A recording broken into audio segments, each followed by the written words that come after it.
Ladies and gentlemen, we welcome you to episode number 61 of the Primetime Rundown right here on the Eastern Observer. Our show is presented to you by Black Cats NYC. Good evening, everyone, and welcome to the Primetime Rundown. Alongside my guys, Ian Schraier and Rob DeLuca, I'm Joey Jarzynka. Can't thank you all enough for joining us here on Home Run Derby Monday here as we are at the midpoint of the Major League Baseball season. Ian Schraier, Rob DeLuca, how are you guys? And DeLuca, we didn't see you for about now 2 weeks. Last time we saw you was in person, but we'll start with you, DeLuca. How are you? Doing fantastic. A couple things came up, couldn't make the show, but I'm back and I'm ready to go. We got a great show here tonight. It's good to see you boys again. And like always, we're just going to rock everyone's world tonight. Ian Schraier, how are you? Yeah, I don't think we could thank Mike Zabo enough for filling in for Rob last week. And I know we got Casey backstage. And the last time I feel like we had Casey on a show was right before the baseball season started. And go figure, All-Star break is here. Yeah, there's no doubt about it. Ladies and gentlemen, just before we get Casey Bryan on, our show is presented to you by Black Cats NYC. Their newest album, Free Cake, is out now. Play loud. Be sure to get all of their music on Apple Music, Deezer, YouTube, SoundCloud, Amazon Music, YouTube Music, Pandora, and Spotify, or wherever you are able to find all of your music. But now, ladies and gentlemen, the moment we've all been waiting for is one of the best that we have missed. We've missed the humor. We've missed a lot of the Baltimore Orioles talk. We've missed many, many good stories with Casey Bryant. But first off, we want to say from the entire Eastern Observer family, a big congratulations on your massive move out to the Midwest in Illinois to take on a brand new hockey job as the vice president of broadcasting and media. Really crazy stuff. And Casey Bryant is able to fill those shoes that have been left by the previous person there out in Illinois. But Casey, welcome and congratulations. And it's been a long time, sir. You know, I saw everyone there with the matching white polo, so I didn't know that was the dress code tonight, so I just dug out my team branded apparel for tonight. So if you could just Photoshop this onto me, that would be great. So I'm not just giving y'all a strip tease as soon as I get on and changing into my polo shirt. But yeah, the Vermilion County Bobcats, give them a follow at VC Bobcats, expansion team in the Southern Professional Hockey League. So far, so good out here in Danville, Illinois. You can see my tastefully decorated apartment behind me. It's nice and plain white because I did not bring any really of my decorations in my first trip out here. My parents are bringing up the rear with some of the more elaborate decorations, so it's not just asylum white in the background. It's the peeled avocado in the corner for me. Yeah, this was here when I got here. So because the apartment came like furnished, and I guess that's one of the essential furnishings. It's actually a load-bearing avocado, so if I try to move it, the whole thing comes tumbling down. So we're just going to leave it as is.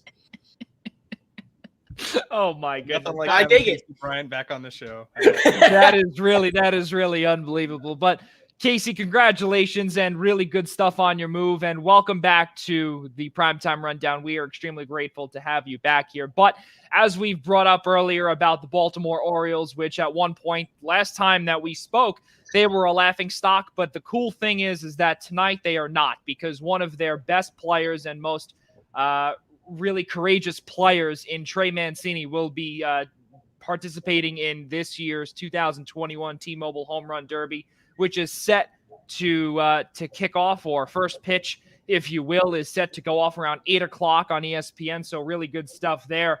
Let's get you the field for the Home Run Derby tonight. The number 1 seed against the 8 seed Juan Soto. Shohei Ohtani leads the way with 32 home runs. Crazy part is that there were reports a couple of days ago he has not taken batting practice once this year. Really crazy stuff.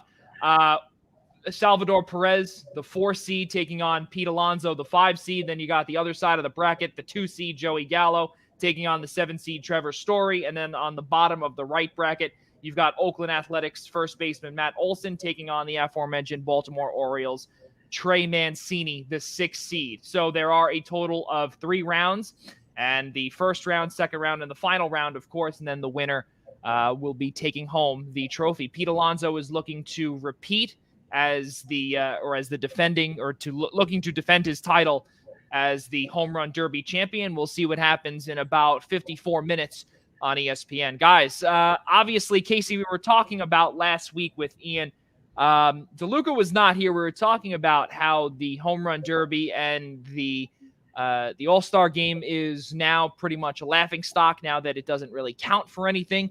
The NBA, the NFL, the NHL, and now Major League Baseball, all four professional organizations or sporting organizations here in the United States, all of their all-star games do not count for anything except for just fandom or pure fun, if you will. Talk about what you see here with the Home Run Derby. Does it matter? All-star game, it obviously means nothing. But to you, do you watch it, and do you watch it just for laughs? Oh, no, I still watch it. And, to be honest, my team's never been good enough to where they are affected by the results of the All-Star game, home run the home or away advantage. The Mets have made the World Series once in my waking lifetime, considering that, I was 5 in 2000. I always say that championships, if you're still wet in the bed, don't count. They weren't during your lifetime. So for example, the 2009 Yankees World Series doesn't mean anything for Rob, but but anyway, I still watch the Home Run Derby because I think it's different from the slam dunk contest in the NBA in that you don't get tired of watching majestic home runs, and the time element of it adds another layer of urgency to it. I'm just waiting for 1 year where they have a tournament of champions where hopefully everyone would be healthy, where you can have Alonso Guerrero, Judge Stanton, and Shohei, and and Bryce Harper, all the guys who have dominated the Home Run Derby in the past or would be expected to dominate them, so that you can have a mega Home Run Derby. Because all the guys are cool, but Matt Olson isn't a sexy name. Aaron Judge or Giancarlo Stanton would be. So I think that the Home Run Derby, though, is still really, really cool. Think about how cool it was when Todd Frazier won the Home Run Derby, because it was in his home ballpark and it came down to the very last pitch in the final 10 seconds of the Home Run Derby. But Todd Frazier isn't a big name, but people look at the not big name slam dunk winners as being a joke. When Dee Brown and the late 90s, Rick Barry, I think it was in 96, Brent Barry, I think I might be wrong. I don't care. See, that's how forgettable it was in the 90s. So the slam dunk contest can get stale because there's only so many ways that you can throw a ball into a hoop. The Home Run Derby, for me, it never gets old. And on top of it, too, the cool thing is that, you're in different ballparks every year, and especially, too, this year being in Coors Field in Colorado, we expect maybe 60 home runs off of somebody. I mean, come on. It's going to be one of the most memorable home run derbies in recent history that I could think of. Yeah, absolutely. I mean, you could be going back to, Junior put on a show in Colorado back in 98, which is a great story in of itself. But to your point about how there's different ballparks, that's why my pitch to Adam Silver is that hoops are different at different heights and different widths for every single stadium in the NBA. Make it like Mario basketball and just have there be just this element of randomness for every basketball court. That's my pitch.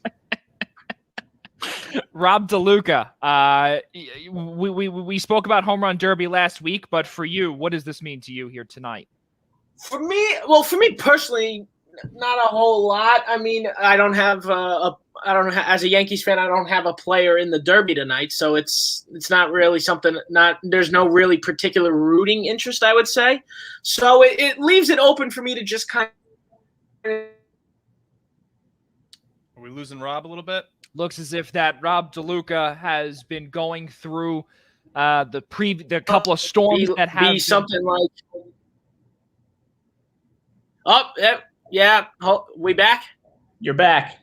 There we go. Rob DeLuca is back. Folks, just to let everybody know, there are some storms passing through the tri-state area, and where Rob DeLuca is down at the Jersey Shore, it's very possible that we might lose him So if we do, we will hope to get him back on as soon as possible. But me, Ian, and Casey will be able to take everything on if Rob DeLuca is not here until either his power goes back on, if he does in fact lose it, or the internet is lagging. So I've got some of the worst of the worst Wi-Fi. Got an extender yesterday. Clearly not doing justice here, because here we are. I'm still cutting out, but nonetheless, I'll finish my thought. It's fun to see the showmanship that we're going to see tonight. Guys like Shohei Ohtani, Joey Gallo, Pete Alonso's out there, Trey Mancini. These guys are, and with the juice balls, as they always do for the Home Run Derby, to provide the excitement in a place like Coors Field, we're going to have some fun tonight, because we're going to see some big bombs out there, 500-footers. I'd love to see if someone flirts with 550 tonight, because these balls are literally lobbed to these guys, and they crush the ball 400 feet on a normal basis. So I'd love to see and that's without juice in the ball. So I'd love to see what, in a hitter's park, juiced balls and a lobbed pitch does for them. This is going to be fun tonight.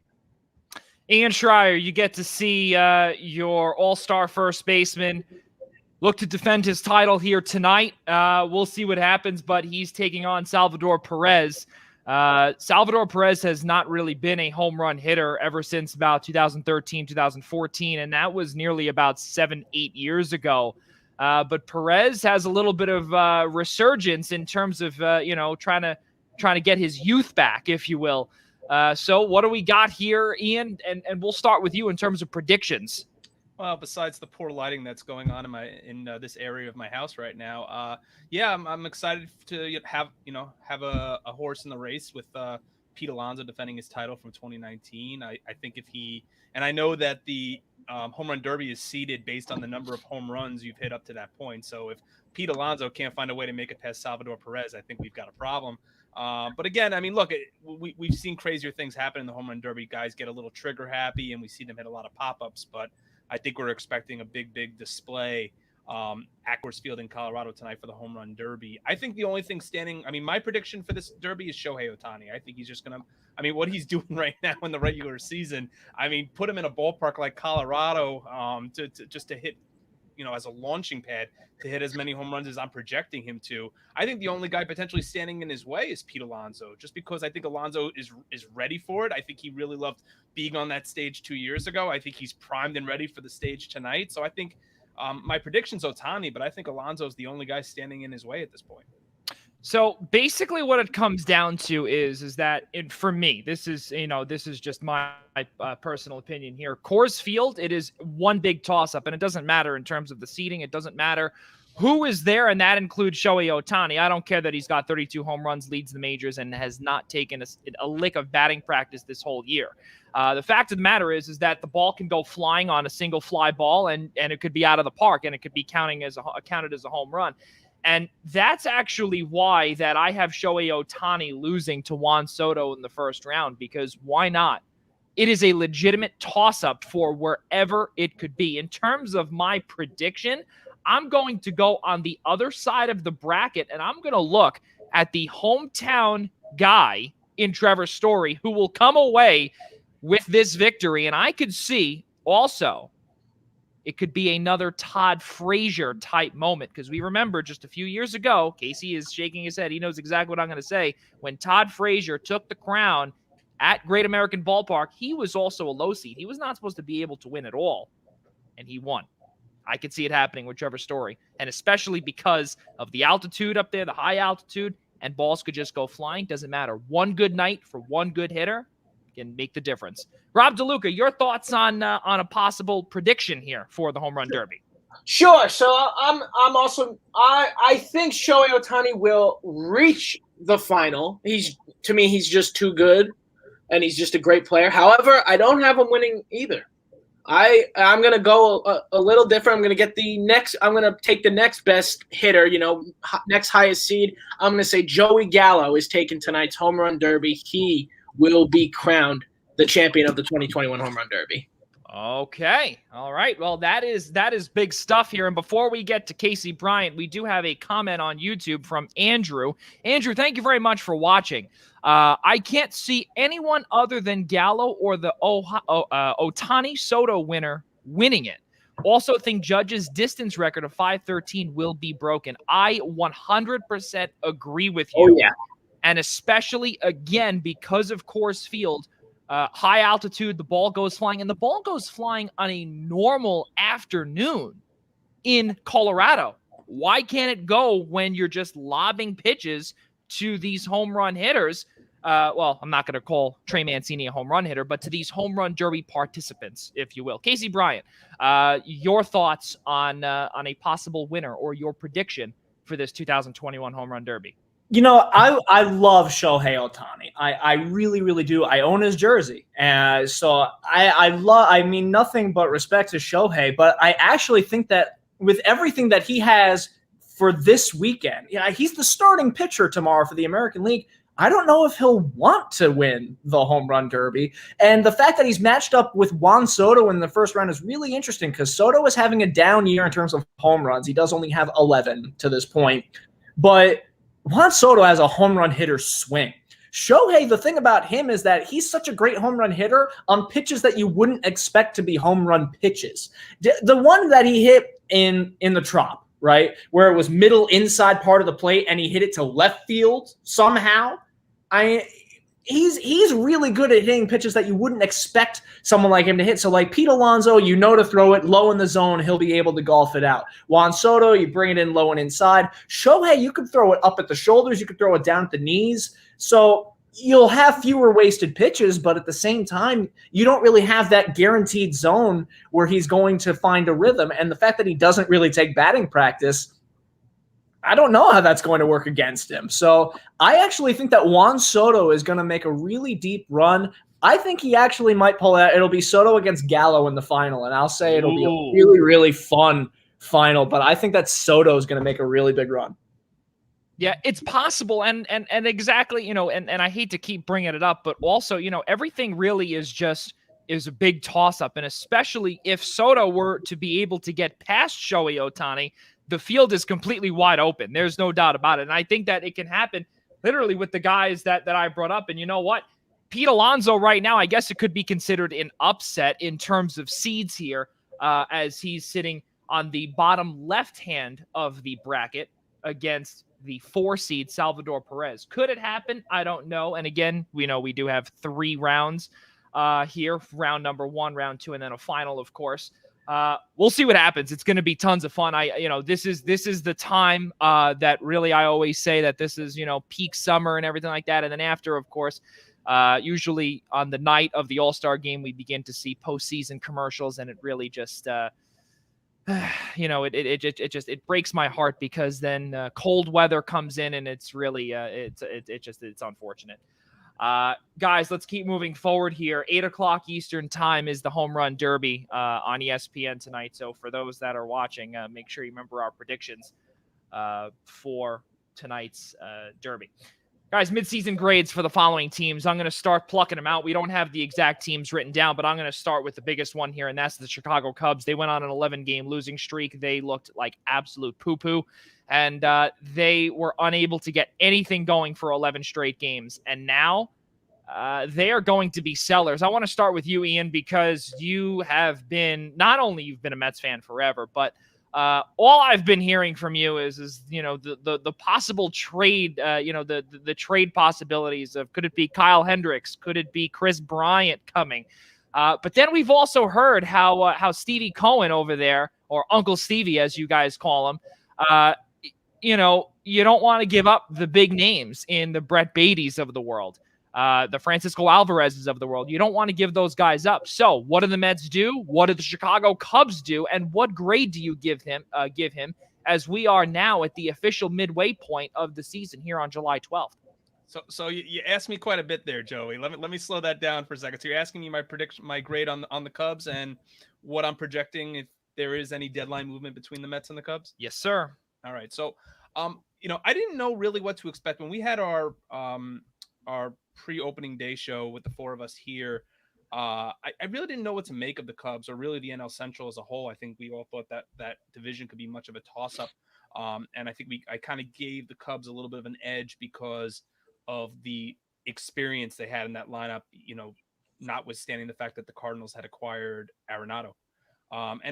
You know what? And considering how they started the season and where they are now, I'm actually surprised that they got out to the hot start they did. I gave them a C for a grade. I know that they're in a tailspin. I know that they're sellers at the deadline. This is a team that is now going to be on the start of a rebuild. Javi Baez and Anthony Rizzo are both impending free agents. It looks like Chris Bryant's going to be traded. It looks like that entire team right now could possibly be traded, with the exception maybe of Jason Hayward, because I just don't think anybody wants to take on that contract. So, I gave the Cubs a C. But with respect to a trade, I think if the Mets wanted to go out there and go after a Kyle Hendricks, who's a guy that still has 4 years left on his deal at a pretty high price tag, I think they would want. I know that's the player. Francisco Alvarez is the player that the Cubs were asking for in return for a guy like Chris Bryant or Kyle Hendricks. Right now, Chris Bryant's a rental player, so we have to remember that as well. So I think right now, if the Mets wanted to go out and get Chris Bryant when J.D. Davis got hurt and the Mets had all these injuries, then I think you would have had to pony up a player like that. At this point, halfway through the season, I don't think they're going to have to pony up an Alvarez, a Beatty, maybe a Vientos, but I think Bryant is more of a reasonable acquisition for the Mets and a very necessary acquisition, because we said before the season that they were probably missing one more bat. Chris Bryant gives them that right-handed stability, because the Mets cannot hit left-handed pitching right now. So I think if anything that we're going to see between the Mets and the Cubs, it'll be a deal for Chris Bryant at the deadline, or if not beforehand. Now, if the Mets are not the team that the Cubs do business with, who do we see possibly going? Does it have to be Chris Bryant? Do you see possibly a full fire sale in Chicago? I think everybody is. I mean, there's been talks of Jock Peterson to the Yankees. There's been talk, obviously, of Chris Bryant to the Mets. I mean, I haven't heard too much rumor surrounding Javi Baez, because Javi Baez just swings at everything. I mean, he's just such an unpredictable hitter. Anthony Rizzo has regressed excessively. I mean, he's hitting below 200 right now. He's become strictly a pull hitter instead of, in the years where he was a front runner for an MVP award, you'd see him shoot the ball a lot the opposite way. He's become strictly, at his age now, 10 years into the business, more of a pull guy. So I wouldn't be surprised. I mean, I think, if a team is desperate for a Gold Glove first baseman, that, hey, look, what about the Yankees with that short right field, with that right field porch? But I think, I think if it's not a full fire sale, then that team's going to come apart in the offseason.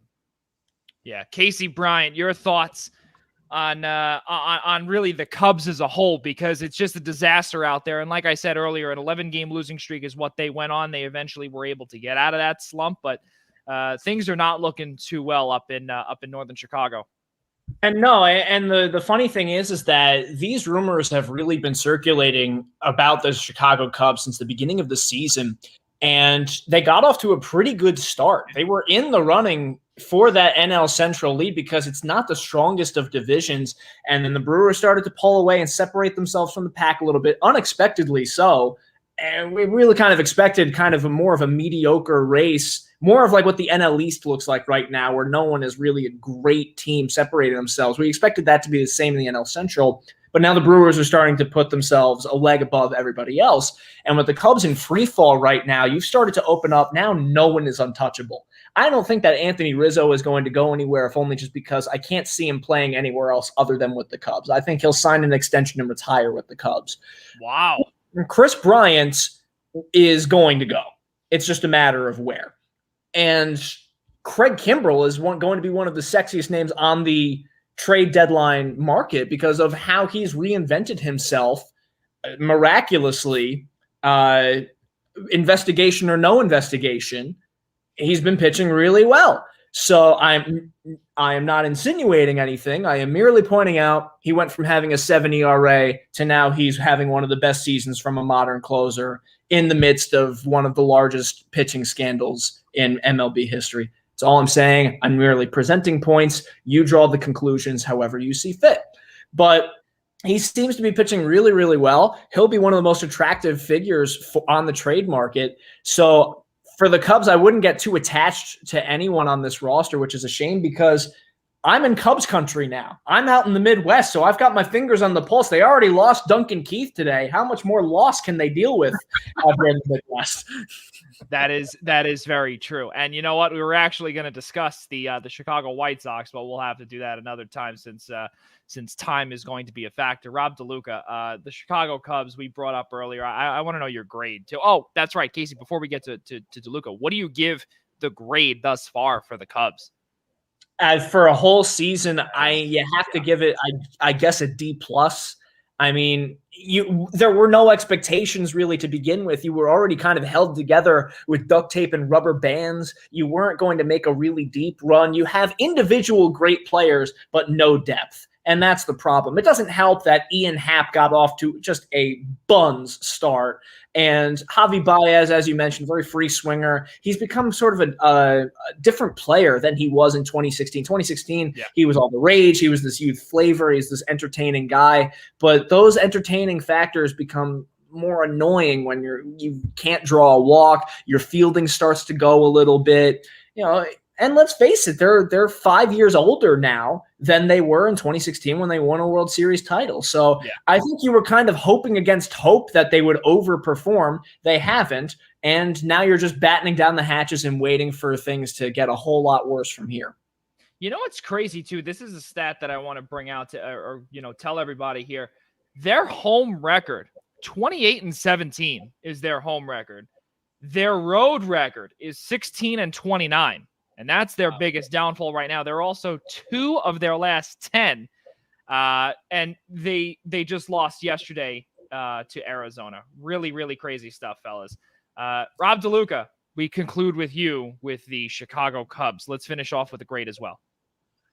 The Cubs, for me, I have to give them a D. I mean, this is not the Chicago Cubs team we thought we'd see. I mean, like Casey said, they were kind of a toss-up. We weren't really sure what we were going to see out of the NL Central this year, but I can tell you that this is not the Chicago Cubs that anybody is used to it in the last 6-7 years now.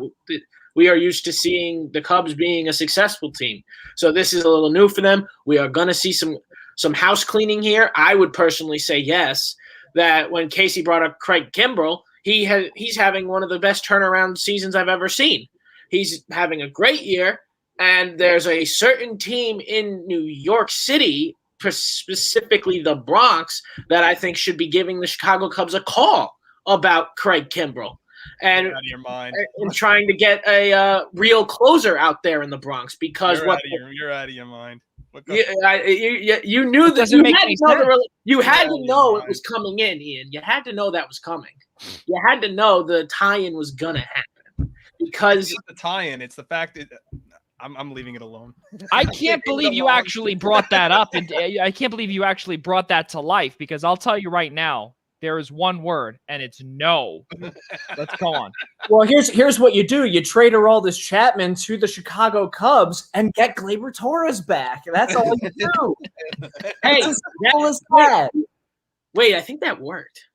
Casey, that might just be bold enough to work. There you go. Round 2. Round 2. But no, nonetheless, joking aside, this is not Craig Kimbrell's having a great year. Casey's right. He's going to be the biggest name in the trade deadline market right now. He's more than likely leaving, much like Chris Bryant. So the Cubs are going to be shipping out a lot of pretty names here. I will say I agree with Casey that Anthony Rizzo's probably not leaving. Javi Baez probably isn't leaving. But Chris Bryant, Craig Kimbrell, Kyle Hendricks, guys like this, more than likely are done by the deadline in a Cubs uniform. Yeah, I'd have to agree there. And to see what the Chicago Cubs have done, they've been underwhelming.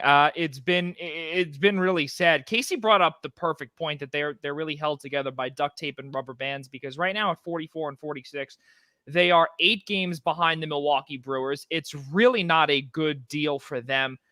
We knew that they when they lost, and obviously John Lester is not really the glue that held everything together. But when you lose guys like John Lester, you lose a couple of years ago, Jake Arrieta, the writing was on the wall. And on top of it too, when you also heard the Ricketts family speak about how they were unable to afford certain players, they were unable to afford a lot of things, and Casey can, pretty much roll his eyes similar to the way I did when I heard it. They simply don't want to pay. That's kind of what it comes down to. And I think that we will. I don't think we're ever going to see a 105-year drought again in terms of the World Series, but I do believe that it's going to be a long time before the World Series trophy ever lands back in Wrigleyville. There's no doubt about it. It's really bad. I'm going to give them a D+ as well, and the only plus there is that they've got some assets to sell. That's the only difference, and that's the only reason why. I tell Ian Schraier with his C grade, what the hell are you thinking? You know what, my C came on the heels of, honestly, I think that my C came on the heels of the fact of how they got the start that they got out to. And there wasn't a lot of expectation there. And I think that, they still had the assets, as you said, Joey. And yeah, I think they were, a little bit combobulated, but I think at the same time, I didn't expect them to lose, 12 of 14 or whatever the streak is at now. This is was a little bit of a surprise that this was a division we expected to be, we didn't know who was going to pull away with it. But I gave them a C because I thought that they got out to, considering where they are now, the start that they got out to, I'm going to give them a little credit for it. So it's definitely fair. I don't think they've been a complete failure. I wouldn't put them at the same level as the Arizona Diamondbacks or the Baltimore Orioles. Like to me, they're a C. C-. I gave them a C. That's definitely fair. You can't forget about the greatest team of all time, the Pittsburgh Pirates, as well, who are beginning to get some talent and Casey coming together.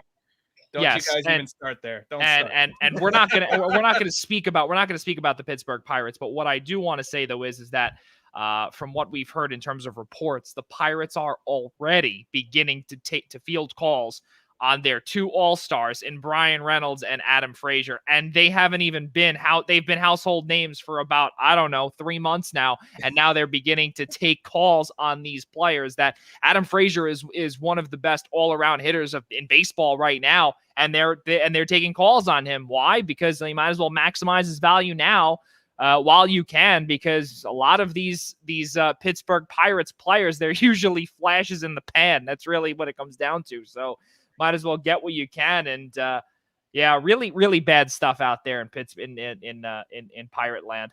But guys, the next team I want to do a couple of grades on is the San Francisco Giants. I got to tell you, they had no expectations this year, and right now they're cruising right now. They're on a 4-game winning streak, and in their last 10, they've won 7 of their last 10, 57-32. At home, they are nearly unbeatable, 30 wins out of 43 games played out at Oracle Park on the Bay. And Casey, I want to start with you. The San Francisco Giants, first off, they actually got a brand new jersey, which we'll get to in just a moment because, you're the jersey aficionado. That's number one. Number two, also speak about their hot start and really, can they keep it up? And one final question, your grade on the Giants through the first half of the 2021 season. Well, the grade on the Giants fog is a F+. I'll give them a plus, which stands for Disney Plus, which is the jersey that it looks like it belongs on. It looks like one of those like $50,000 to make kind of Disney Channel movies about a ragtag band of misfits that if they just believe hard enough, they can win the world championship. Isn't that called the bench warmers, Casey? If the bench warmers wore that, they would still look just as laughable. But the grade for the Giants season, though, I mean, it has to be an A, because the Giants really don't have any weak points in their starting rotation. I mean, their weakest pitcher right now is Johnny Cueto, who is still a veteran presence for them in that starting rotation. He can turn it around. He has that capability, but Kevin Gausman has been terrific for them all season. Baltimore Orioles legend Kevin Gausman. You see the vision. I mean, you've got a whole lot of talent on that team of guys that you wouldn't expect to have a great year, but they're just the right mesh of players. It's the old Herb Brooksism, right? You're not looking for the best players, you're looking for the right players. Yeah. But Evan Longoria, even though he's hurt right now, is hitting 280. Buster Posey, hurt right now, hitting 330. These are guys that haven't really been themselves in several years, finding the fountain of youth. And you've got Wilmer Flores playing a very critical role on this team. And Ian, how does that make you feel? You know what? Good for him. Good for him. Because, like, he's not a special player. He's exactly what he is right now. He's hitting .255. He's got 9 home runs. He's not, it's not, oh my God, he's lighting the world on fire. LOL, Mets, LOL. It's like he's doing exactly what he was doing before, just on a winning team. Yeah. And you know what? Good for him, because he deserves happiness. He's a good guy. So the Giants, I don't see how you can give them anything other than an A unless you're talking about their wardrobe. Rob DeLuca, I don't know how you could top that, but I can't. Let's see what and I know there's really no topping anything that Casey says in terms of the jersey part. But your thoughts on the San Francisco audience, tip your waitress, have a good night. San Francisco Giants, your thoughts on them this first half of the season? Oh, they get an overwhelming A from me. This is unbelievable.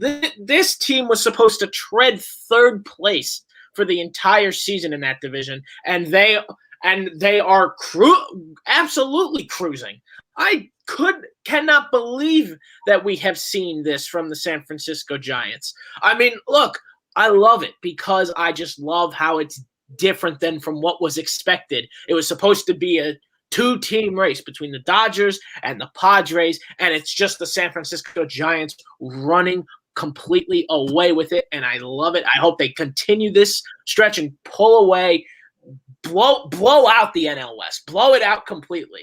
Like, really make something of it, of this incredible run, because now that it's the All-Star break, honestly, that's where I'll make a little devil's advocate. This is probably one team that didn't want the All-Star break coming, was the San Francisco Giants. The last thing they wanted was a break, because this is a team that is on a roll, and when it's rolling, you never want it to stop. It's like you're UFC fighter and you get a stoppage from the referee on something. You don't want it.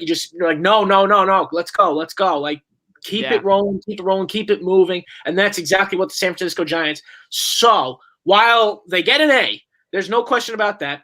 I'm curious to see what will happen post All-Star break, and go from there. You look at some of the outcasts on this team.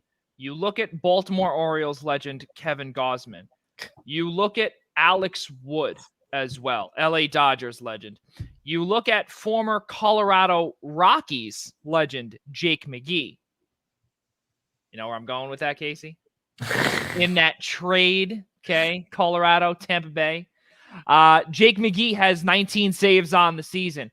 Johnny Cueto, Logan Webb. They have a formidable 1 through 5. Really crazy stuff out there. And it's really nuts because we have not seen the San Francisco Giants be relevant since they won the World Series back in 2014. That was the last time that they were really relevant. And now we're seeing and Ian, I need you as the sports information director to really get this pronunciation correct, because I always mess it up. Anthony DeScalafani, I believe. Anthony DeScalafani. Yeah, sure. That works. Reds legend, by the way. Yeah. Yes, Cincinnati Reds legend. He's 10-3 with a 2.68 ERA in 18 games started. That's really unbelievable. And finding the fountain of youth is Brandon Crawford as well. At age 34, batting .289, 18 home runs, leads the team, and has already, to his name, 58 RBIs. That's really unbelievable stuff. He's if I'm not mistaken, he's in how many games played? 79. He's on pace to get around 120 RBIs this year. That's some pretty good stuff. Ian Schraier, let's conclude with you with the San Francisco Giants. It's around the horn. It's an A for the San Francisco Giants. I mean, I had it listed here too about saying that they found the fountain of youth.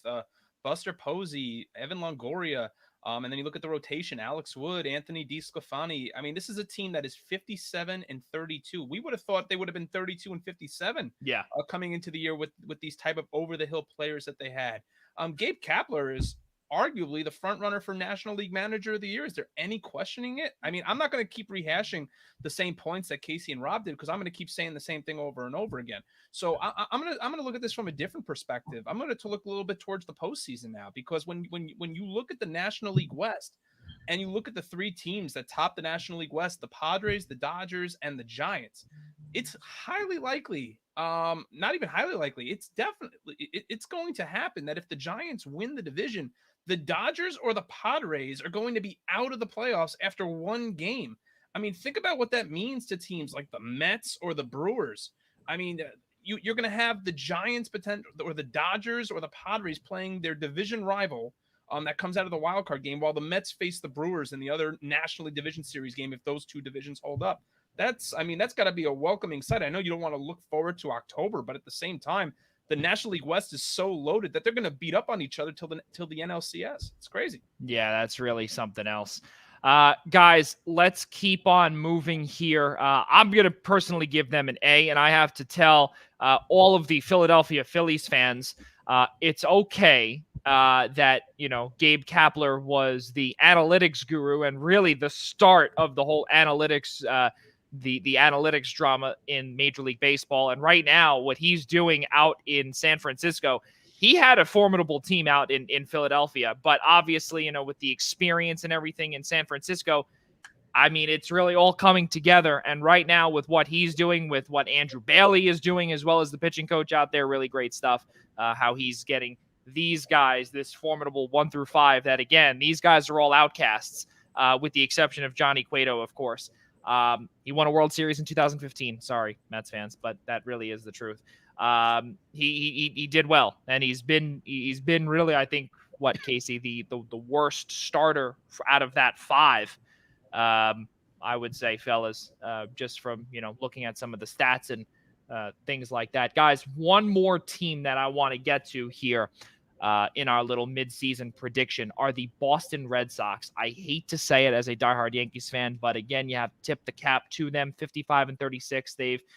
They've gone 5-5 in their last 10. They've lost 2. Tampa Bay is right behind them, but Boston, you want to talk about a team with 0 expectations. There's a lot of people that took them with an under 80.5 games won in some sports bets. Guys, Ian Schraier, I want to start with you. Boston, what is this all about? It's an A for me, man.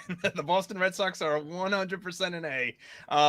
You said it best. Their record at the All-Star break, 55-38. They've scored the 3rd most runs in baseball. I don't think there was any question coming in for Alex Cora's team. I mean, I think it just shows how important Alex Cora is to that franchise and how he gets the most out of his players, whether he cheated in Houston or not.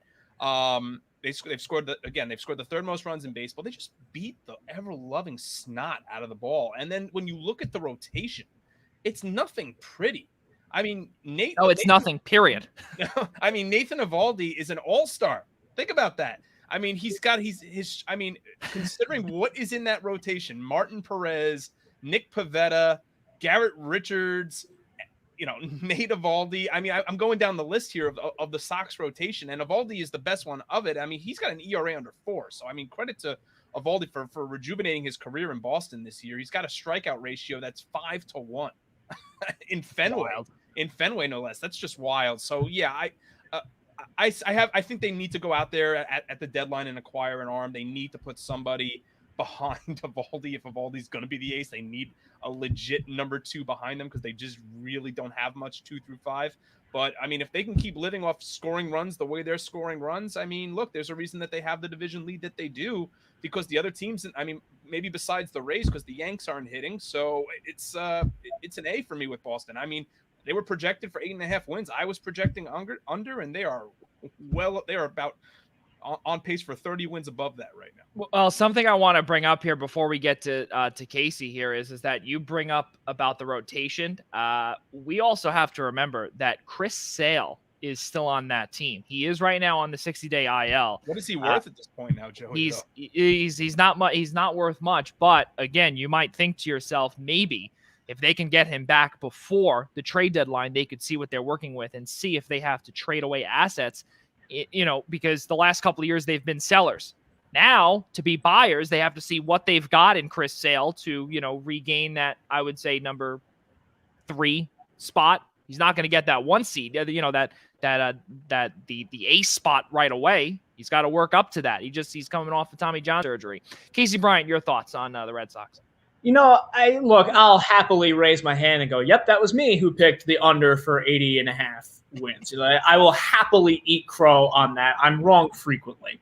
But the reason why I say that is because I never questioned that they would be able to score runs. Their offense was going to be there. I thought that their pitching was going to be atrocious. And honestly, in my defense, their pitching has not been great, but it has been their offense that has carried them through because everything that could go right has been going right. JD Martinez is now back to his 2019 ways, as putting that shortened season of last year behind him. Rafael Devers is taking that next step. Xander Bogaerts is continuing to prove that 30 home run year 2 years ago was not a fluke. He's really grown into one of the best shortstops in baseball. So now the question is, all right, do we go all in and sell our core again to try to make another run at a World Series? You made such a big fuss about clearing, salary tax, whatever, for Mookie Betts, getting rid of him, but you brought in Verdugo, who they were another one. I don't mean to interrupt you. They were another one that said we can't afford him. Yeah, exactly. So they made a big stink about that. And to their defense, they did bring in Verdugo, who's having a good year. He's not Mookie Betts, but he's having a good year. But now does that maybe, if you really want to put your money where your mouth is, and you're like, all right, we took off his contract off the book so that we could make a push on a smaller budget. Fine. So go out and get Anthony Rizzo, try to pry him away so that you can replace Bobby Dahlbeck at first base and get a better option there to really, if you're going to lean into your offense, go get a big first baseman. Can Chris Bryant play first? Sure, why not? Give him a glove. Tell him how easy it is, Wash. It's extremely difficult. Have him play first base. Or if you want to go out and get a starter, again, pilfer the Cubs. Go get Hendricks. Try to get someone from there. So I really, the pitching is the biggest point of question, but there are still enough areas to address on the offense where if you really want to lean into this, we're going to rock 'em, sock 'em to you. Go get a big slugger. Why not? The Cubs are sitting right there. Or the Pirates, they're sitting right there. I don't know. All I know is that Anthony Rizzo going back to where it all began. I don't know. Very possible, but I think it would take a lot for the Red Sox to pry him away, especially with terms still in Rizzo. Rob DeLuca, let's conclude with you here with the Red Sox. At this point, what else is new? The Red Sox go through a couple bad years, and then they're right back to getting themselves into the playoff hunt, playoff talks, needing to buy at the deadline. It's a never-ending cycle with the Red Sox since 2004, really. I mean, that's pretty much what we have seen with the Red Sox since they broke the Bambino curse back in 2004. The 05 they were all right, 06 they were all right, 07 they win it again. Then it was a little Colorado. A little bit of downhill, little bit of uphill, a little bit of downhill. 2013 champions, and then it was down, but then shoot right back up in 2018 World Series champions, and then it was down, and then it was very down. Worse again, and now we're here in 2021, and it's just a never-ending cycle. You got to give them an A, and they're likely going to buy, and they're gonna be with offense like that. If it holds up, they're gonna be a force to be reckoned with in the playoffs. Yeah, I can't wait to see what's going to happen there. I can with them. It's brutal. Listen, as a diehard Yankees fan myself, it's very difficult to see the Boston Red Sox do well. But at the same time, though, it's pretty admirable to watch when really they don't have a lot of pieces and a lot of big name pieces, and they are getting it done. And it makes you wonder: is Alex Cora still doing some things that are over there? I don't think so. But I wonder that with the Astros and Jose Altuve. But let's digress from that. It just shows that really Alex Cora might just be good at his job. Really? No, he is. He's one of the best managers in baseball. Let's stop denying this. Which, by the way, speaking of, did you guys see the picture of Jose Altuve shirtless, after that walk-off home run against the Yankees? I saw one tweet that was like, this is the equivalent of someone robbing a bank, coming back 3 years later and turning out your pocket saying, see, it couldn't have been me. That's beautiful. Yeah, because it goes like this. What's his name? Correa or Bregman, one of them. Yeah, he's got a really bad tattoo. Dog, that was one of the most disappointing tattoos I've ever seen in my life. You're telling me it took 2 years and it still looks like that? Well, I think a lot of that had to do also with Judge kind of going at Altuve, understandably, because of the cheating. So I think it was just Altuve's response for him to hit the walk-off that he did and remove the shirt and say, look, we don't need the garbage cans to cheat, to win games when we just walk off on you. But unbelievable stuff, fellas. But good stuff in terms of midseason predictions here as we head into the All-Star break beginning tonight. Home Run Derby will begin in roughly about 9 minutes, but our show will continue on. Guys, 9 more minutes until we get Green Bay Packers beat writer for The Athletic and the host of the podcast, Head of the Pack, Matt Schneidman. He will be with us beginning at the top of the hour to discuss the NFC North and most notably the Green Bay Packers and their dilemma and their drama show in Aaron Rodgers. But before we get to there, let's conclude our hour here with Casey Bryant. And guys, Ronald Acuna of the Atlanta Braves, done for the year with the torn ACL. Ian, I want to start with you. Where do the Braves go now? And this completely changes the trajectory of their trade deadline, of their postseason hopes, and just their 2021 season as a whole. I'm not sure where they go, honestly. I mean, maybe they look into a guy like an Adam Frazier if the Pirates are selling him. I mean, it's really difficult to say where do the Braves go when you've lost a top 3 player in baseball. Like Ronald Acuna and the talent that he is. I mean, Ronald Acuna, arguably because Freddie Freeman's bat has not been there the first half of the season, has single-handedly kept the Atlanta Braves alive in a really horrible National League East right now. Ozzie Albies, very slow start. Marcell Ozuna, everything that happened with him off the field, so he's done for the year. Travis d'Arnaud has been hurt. I mean, this is a team that is just, has had so many pins stuck in it just with injuries. And then when you look at the pitching and you look at Mike Soroka's not coming back and Max Fried struggles and the fact Charlie Morton hasn't been the pitcher that they were hoping to acquire when they got him from Tampa. I honestly, I mean, I think at this point, I don't want to say like the Braves are a team that's going to lay down and die. No, I don't expect that's what Alex Anthopoulos is going to do. I think they'll try to be active because the NL East is not a runaway, and that's all. And I'll just say it now that's more than anything on the fault of Louis Rojas and the Mets as to why that division is not a runaway yet. But nevertheless, I honestly don't know where they go, Joey. I mean, I think that if anything, I mean, there's not too many names in terms of outfielders that are right now being discussed as available assets. I mean, the Yankees are not selling. I mean, otherwise, maybe you want to talk about Judge. But no, I mean, a guy like Adam Frazier, I mean, you want to call the Cubs about Jock Peterson. You want to, talk to the Indians about Eddie Rosario. I mean, like there's really no one out there right now for them to replace a player of Acuna's level or stature at this point. Yeah, it's tough. And you look at their record, they're 1 game under 500. They're 7 games back of the wild card. And they are 4 games back of the New York Mets, who lead the division right now. They're 6-4 in their last 10. And their run differential is plus 19. They're really 500 the whole way, home and away.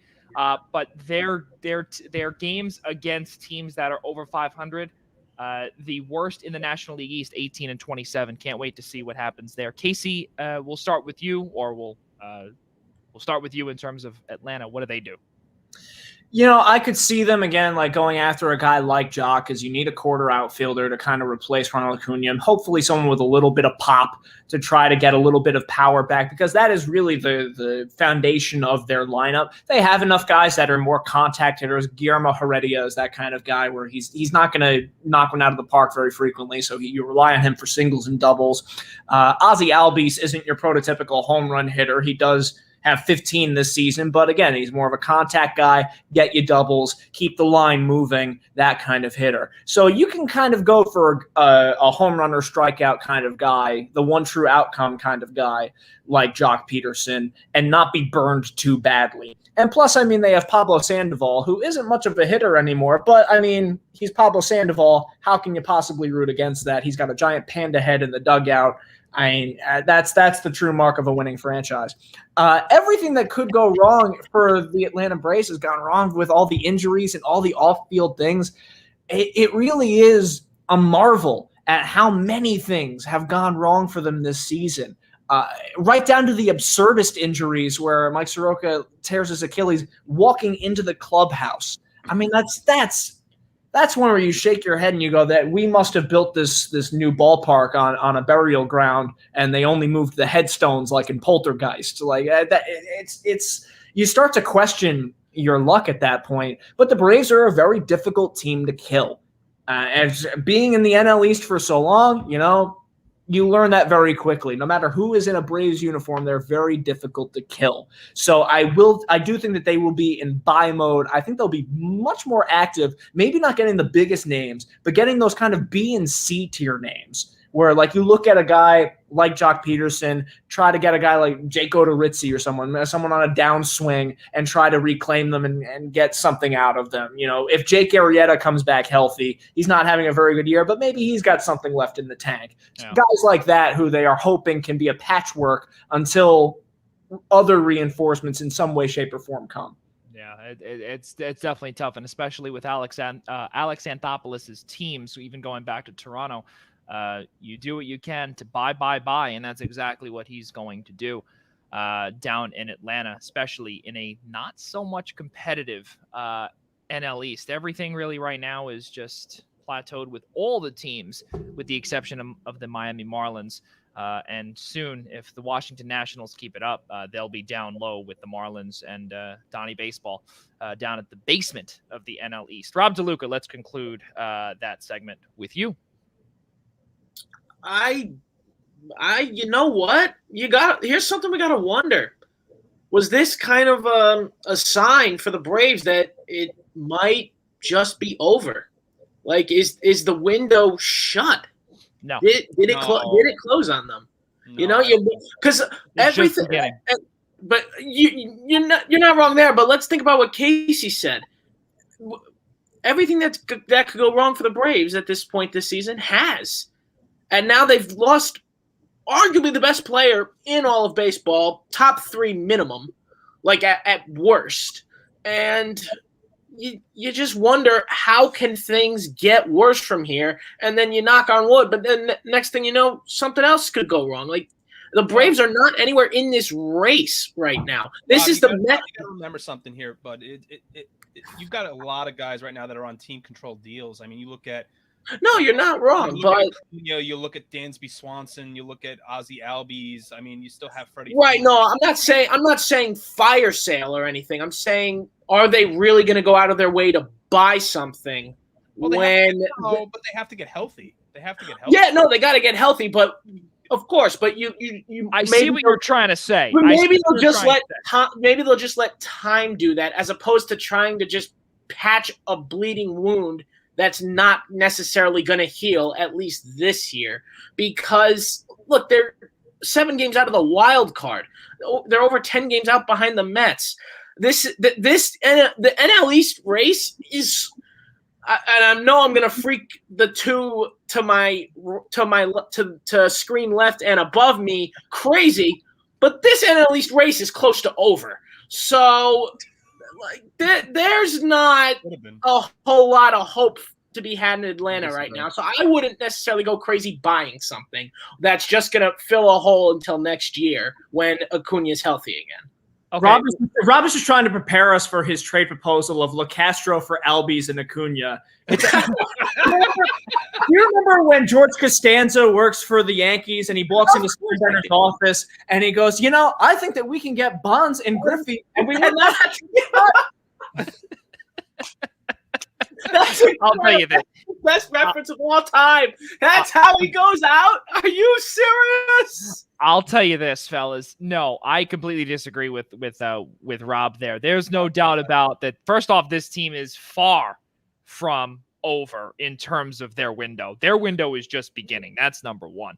Number two, also, I think that they are not going to be aggressive buyers. That's what I agree with Rob DeLuca with. I don't think that they're going to go out and they're going to spend all of their prospects or spend top dollar on a guy like a Kyle Hendricks or a Craig Kimbrell or even a Chris Bryant, because it's not going to put them over the top against a team that, I'm going to say this, like the San Francisco Giants, that really have from top to bottom all the way down. They're really unbelievable. It's not even going to get them back in the NL East race. Like, there's no reason to. That's what I'm trying to say, is there's no reason to go out and aggressively buy something that's just patchwork.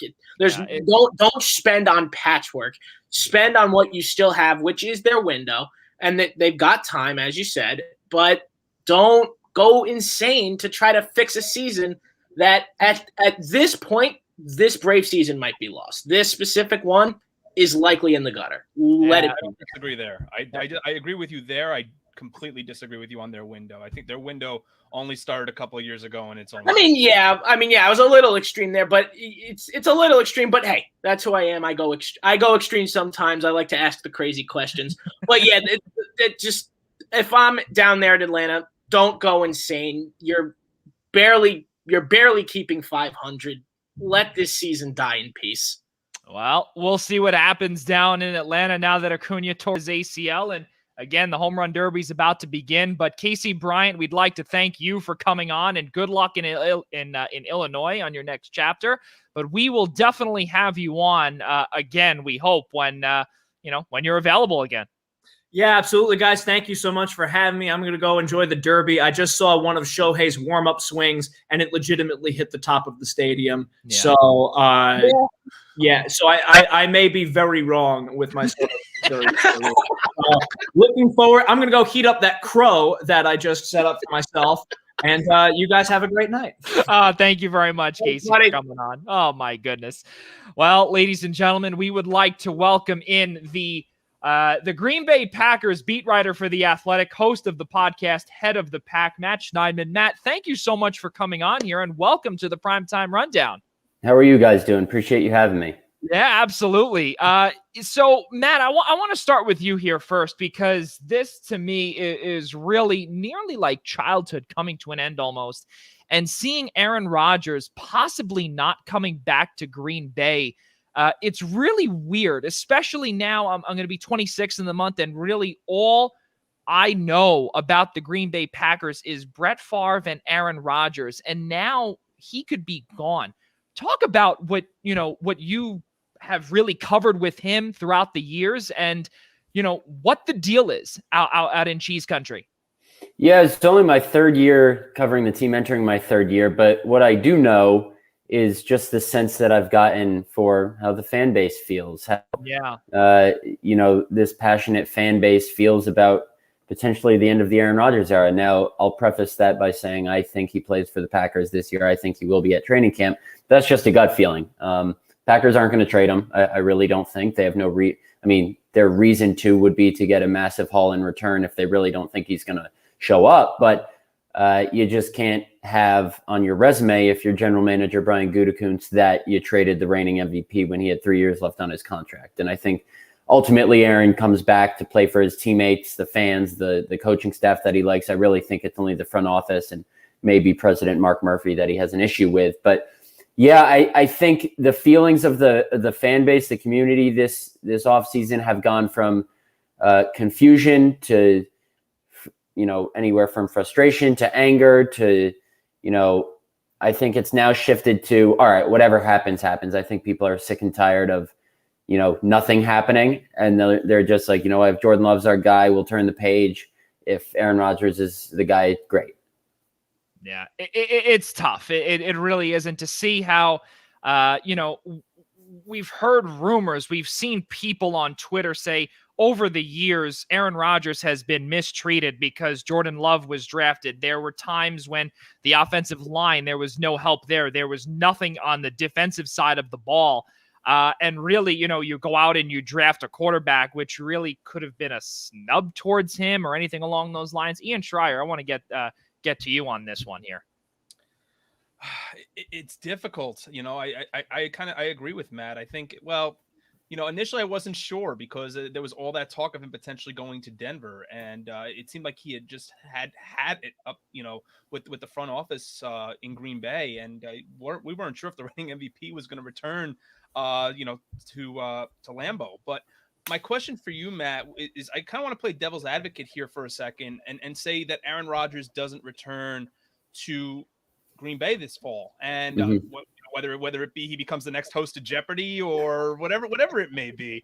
But for the Green Bay Packers, when you look at Jordan Love and you realize he's coming now, I believe, into his second training camp, with the Packers, you look at the NFC North as a whole, and you say to yourself, the Lions are rebuilding, the Bears are rebuilding.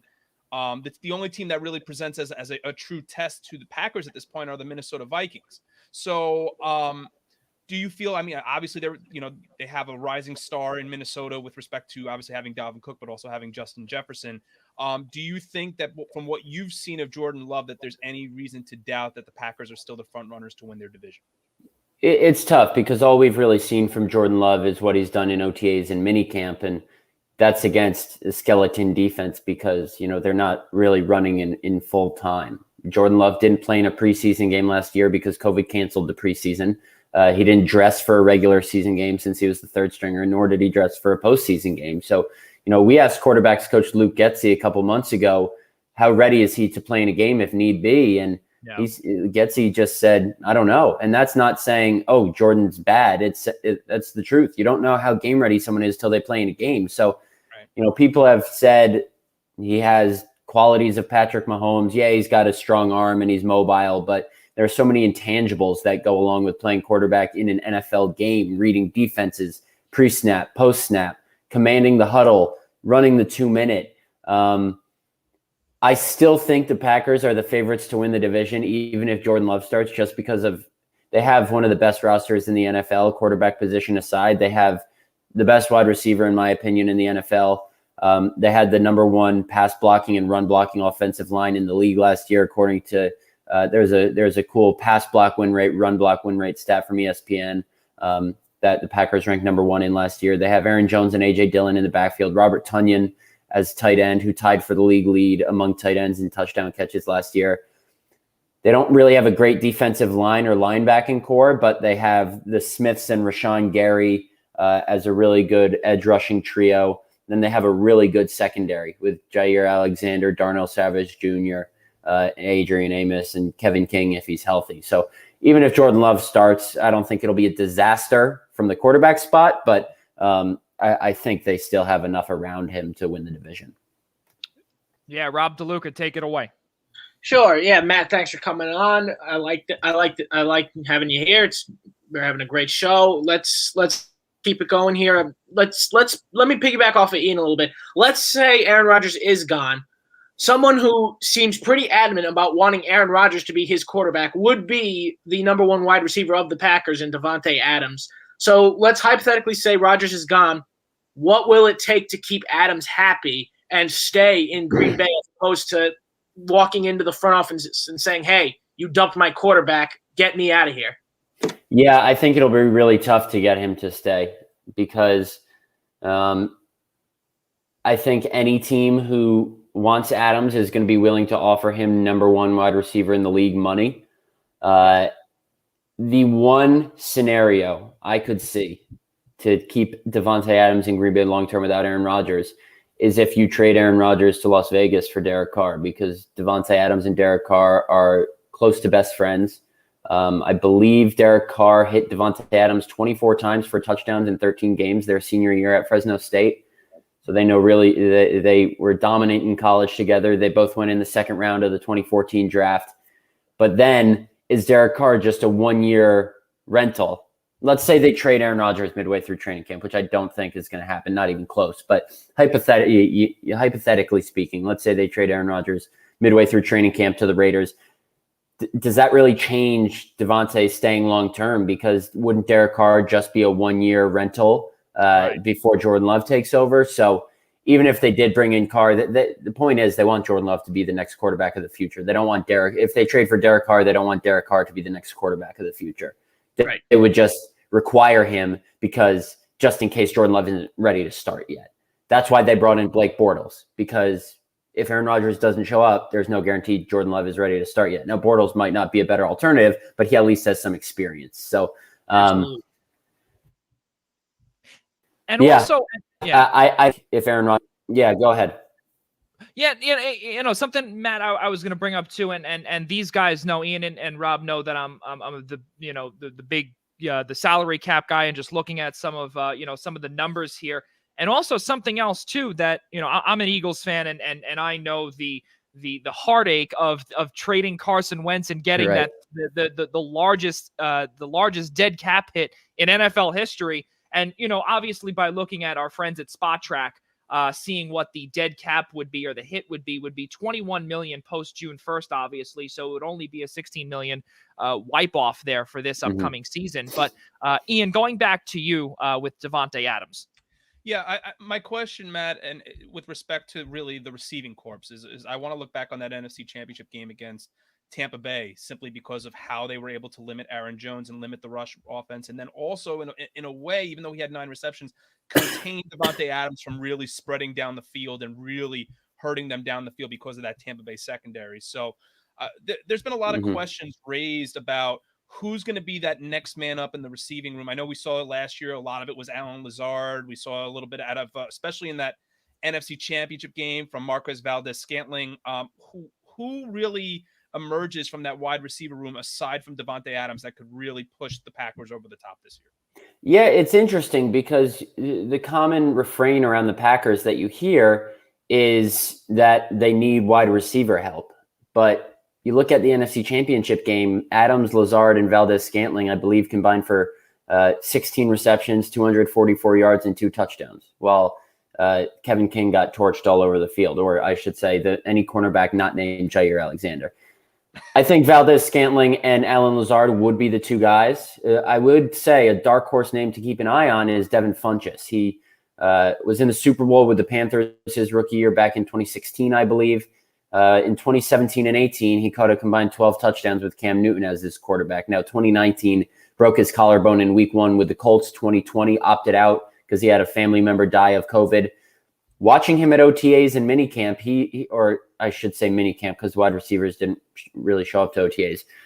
Watching him at minicamp, he's built like a receiver. Does that translate to games? I don't know, but he's physically imposing, and I think he could be a nice little piece here. Also, don't forget Amari Rodgers, rookie 3rd-round pick, the slot receiver from Clemson for Trevor Lawrence last year.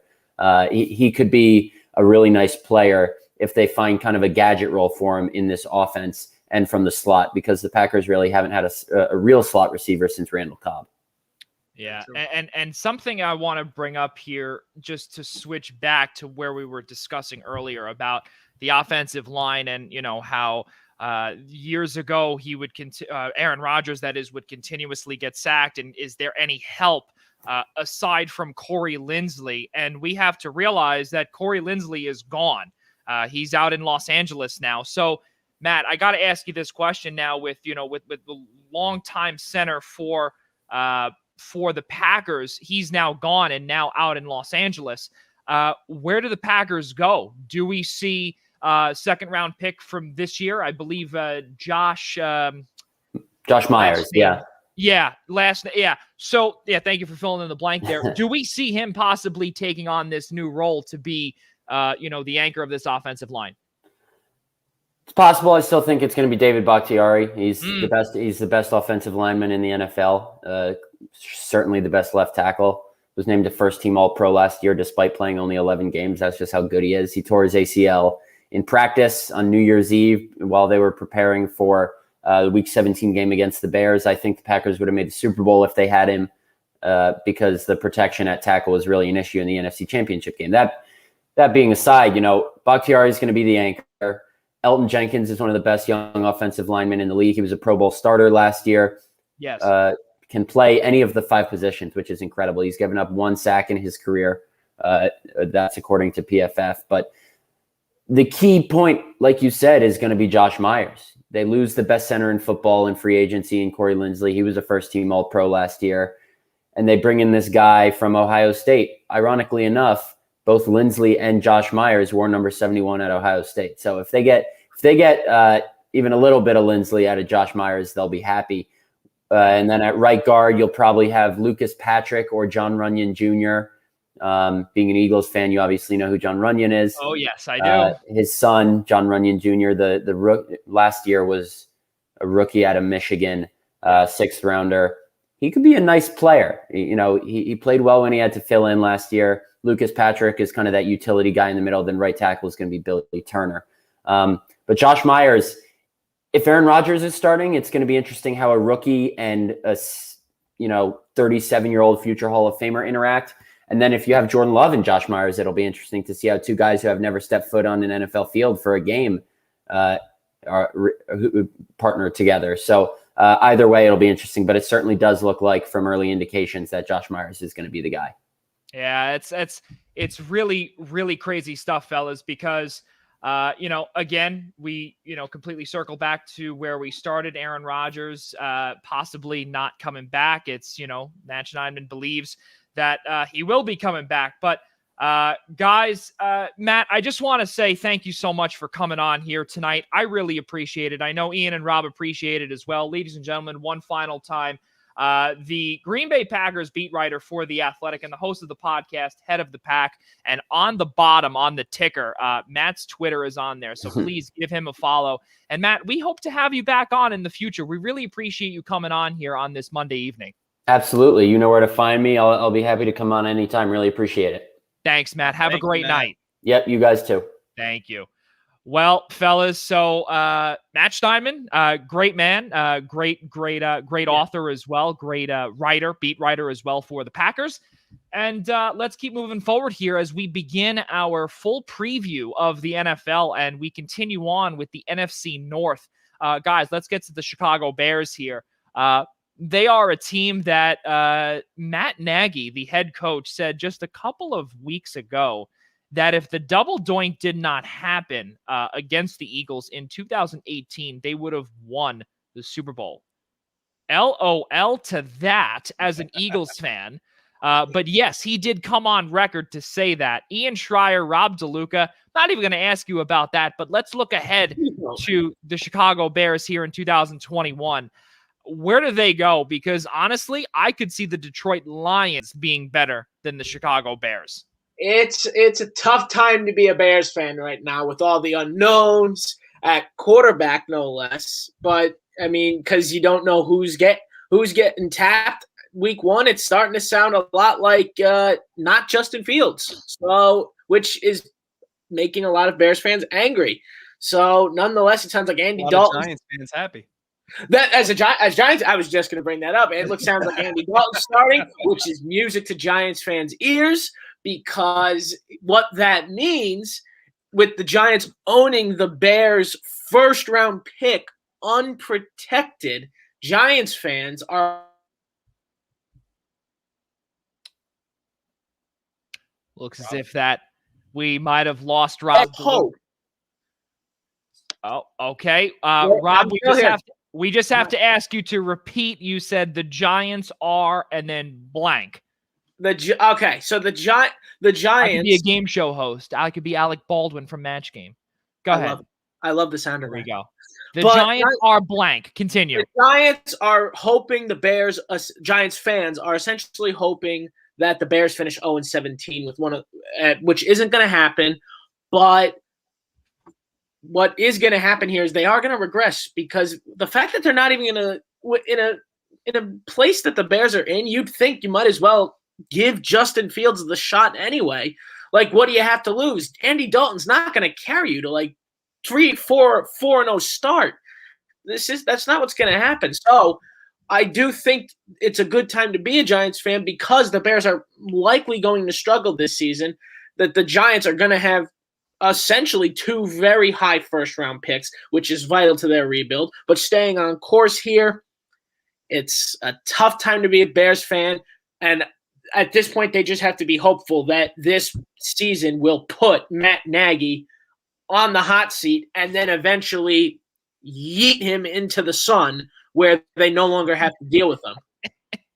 Listen, I'm going to tell you this, and Ian, I don't mean to interrupt you here, but I just want to just add my 2 quick points here. And I think there's so many distractions with the Chicago Bears, and it has to do with their potential move out of Chicago to Arlington Park, where they just bought that land. That's another thing too. Obviously, that's not going to be massive in terms of distractions on the field. But something that could very well be a distraction is the impending free agency of wide receiver Allen Robinson as well, who does not want to sign a contract extension, who simply does not want to. It's not a good look there. It simply does not. It's not good. It's not a good situation over there.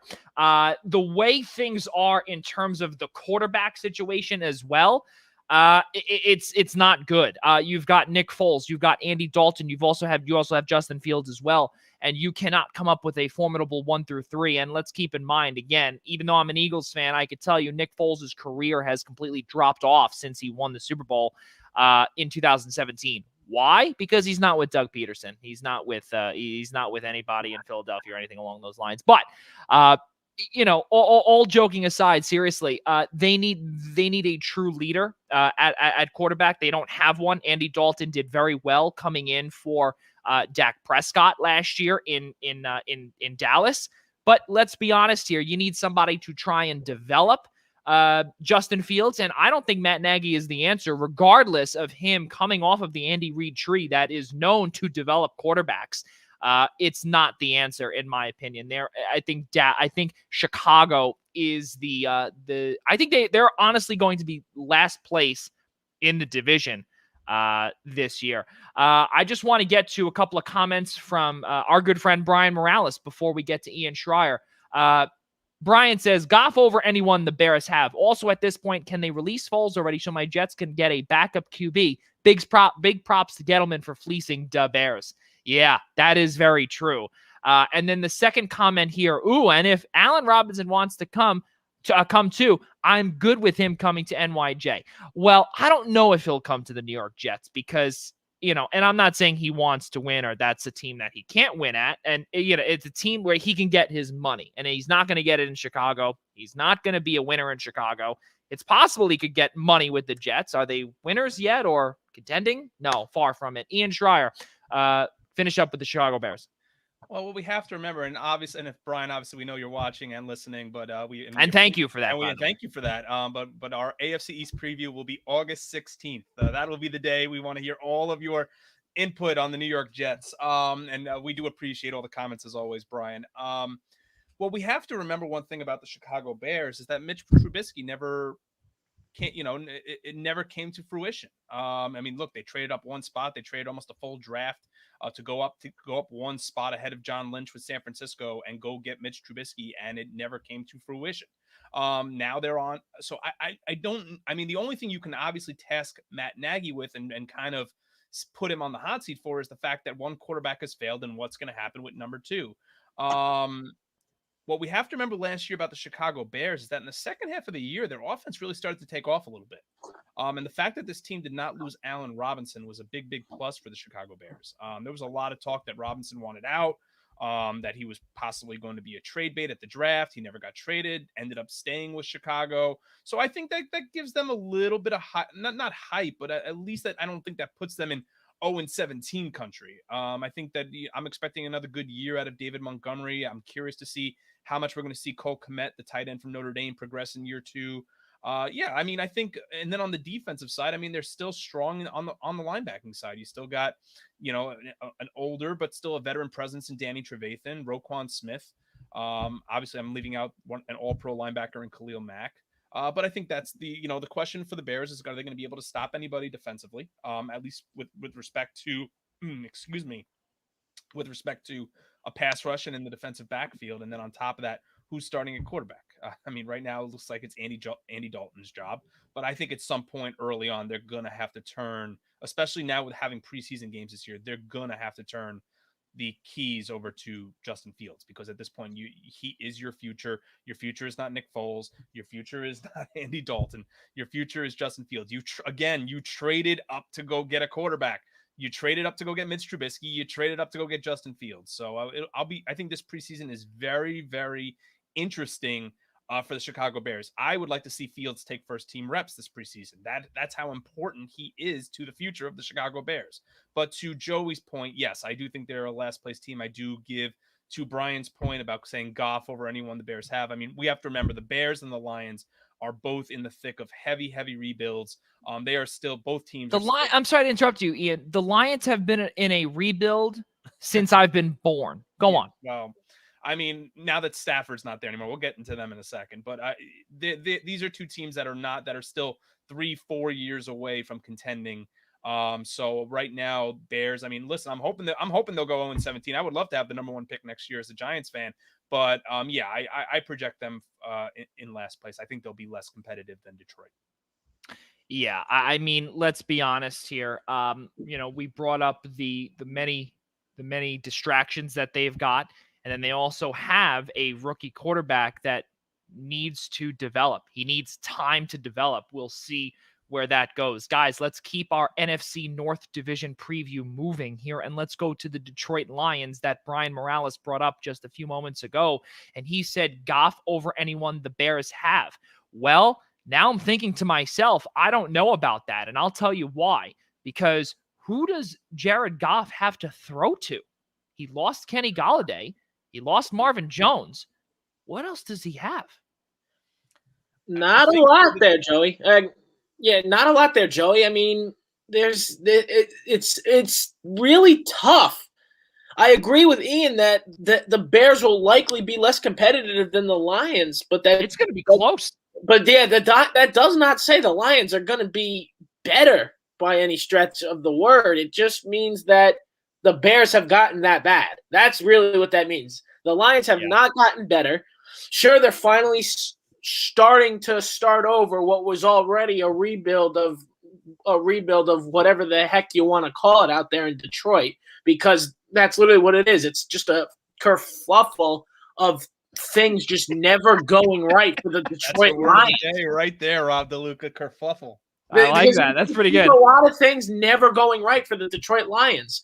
I think they'll be a little bit better than the Chicago Bears this year, but that doesn't mean they'll be good. I think that they're going to be sitting distantly in third place and only above last by a little bit. The offense of the Lions, there's just not a lot to be desired there outside of Goff. But like you said, Joey, who's he throwing to?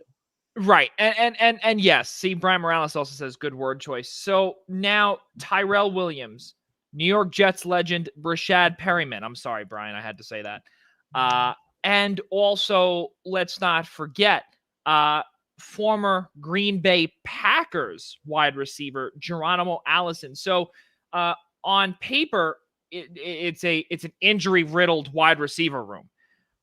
We know Brashad Perryman has had a disastrous first few years in the NFL, and he's entering year number 7 right now, as is Tyrell Williams. And Tyrell Williams can't stay healthy either.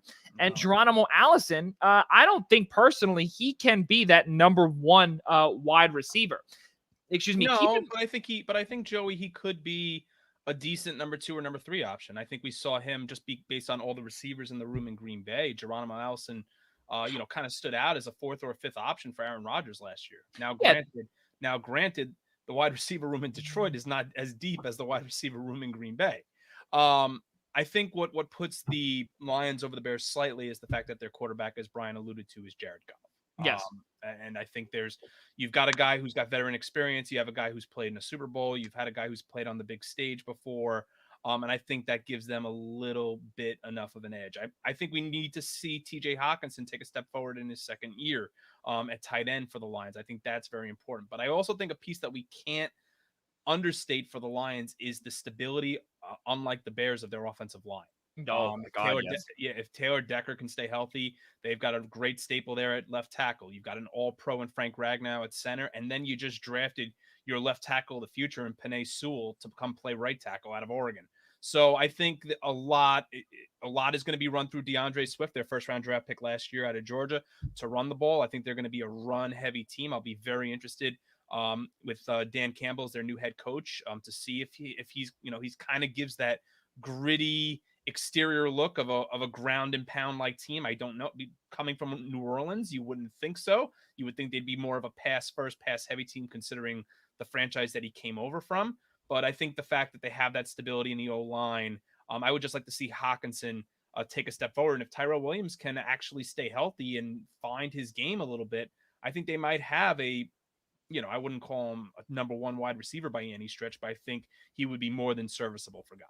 Well, something else that we also have to bring up too, you bring up the offensive line, but someone that was paid big money following a Super Bowl win was Halapoulivaati Vaitai from Philadelphia, and he has not panned out for Detroit.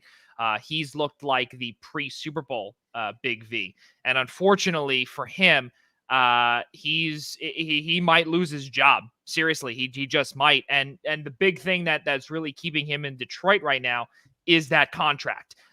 So we'll see what happens there because there's continuously plenty of question marks in Detroit. Again, they've been bad since I've come out of the womb. But again, you've got a lot of pieces from Green Bay that have come over to really try and contribute here. Jamal Williams in the running back core to replace Kerryon Johnson, who's actually in Philadelphia now, was acquired off of waivers. DeAndre Swift is going to now be that number one running back. Jamal Williams is going to be the number two.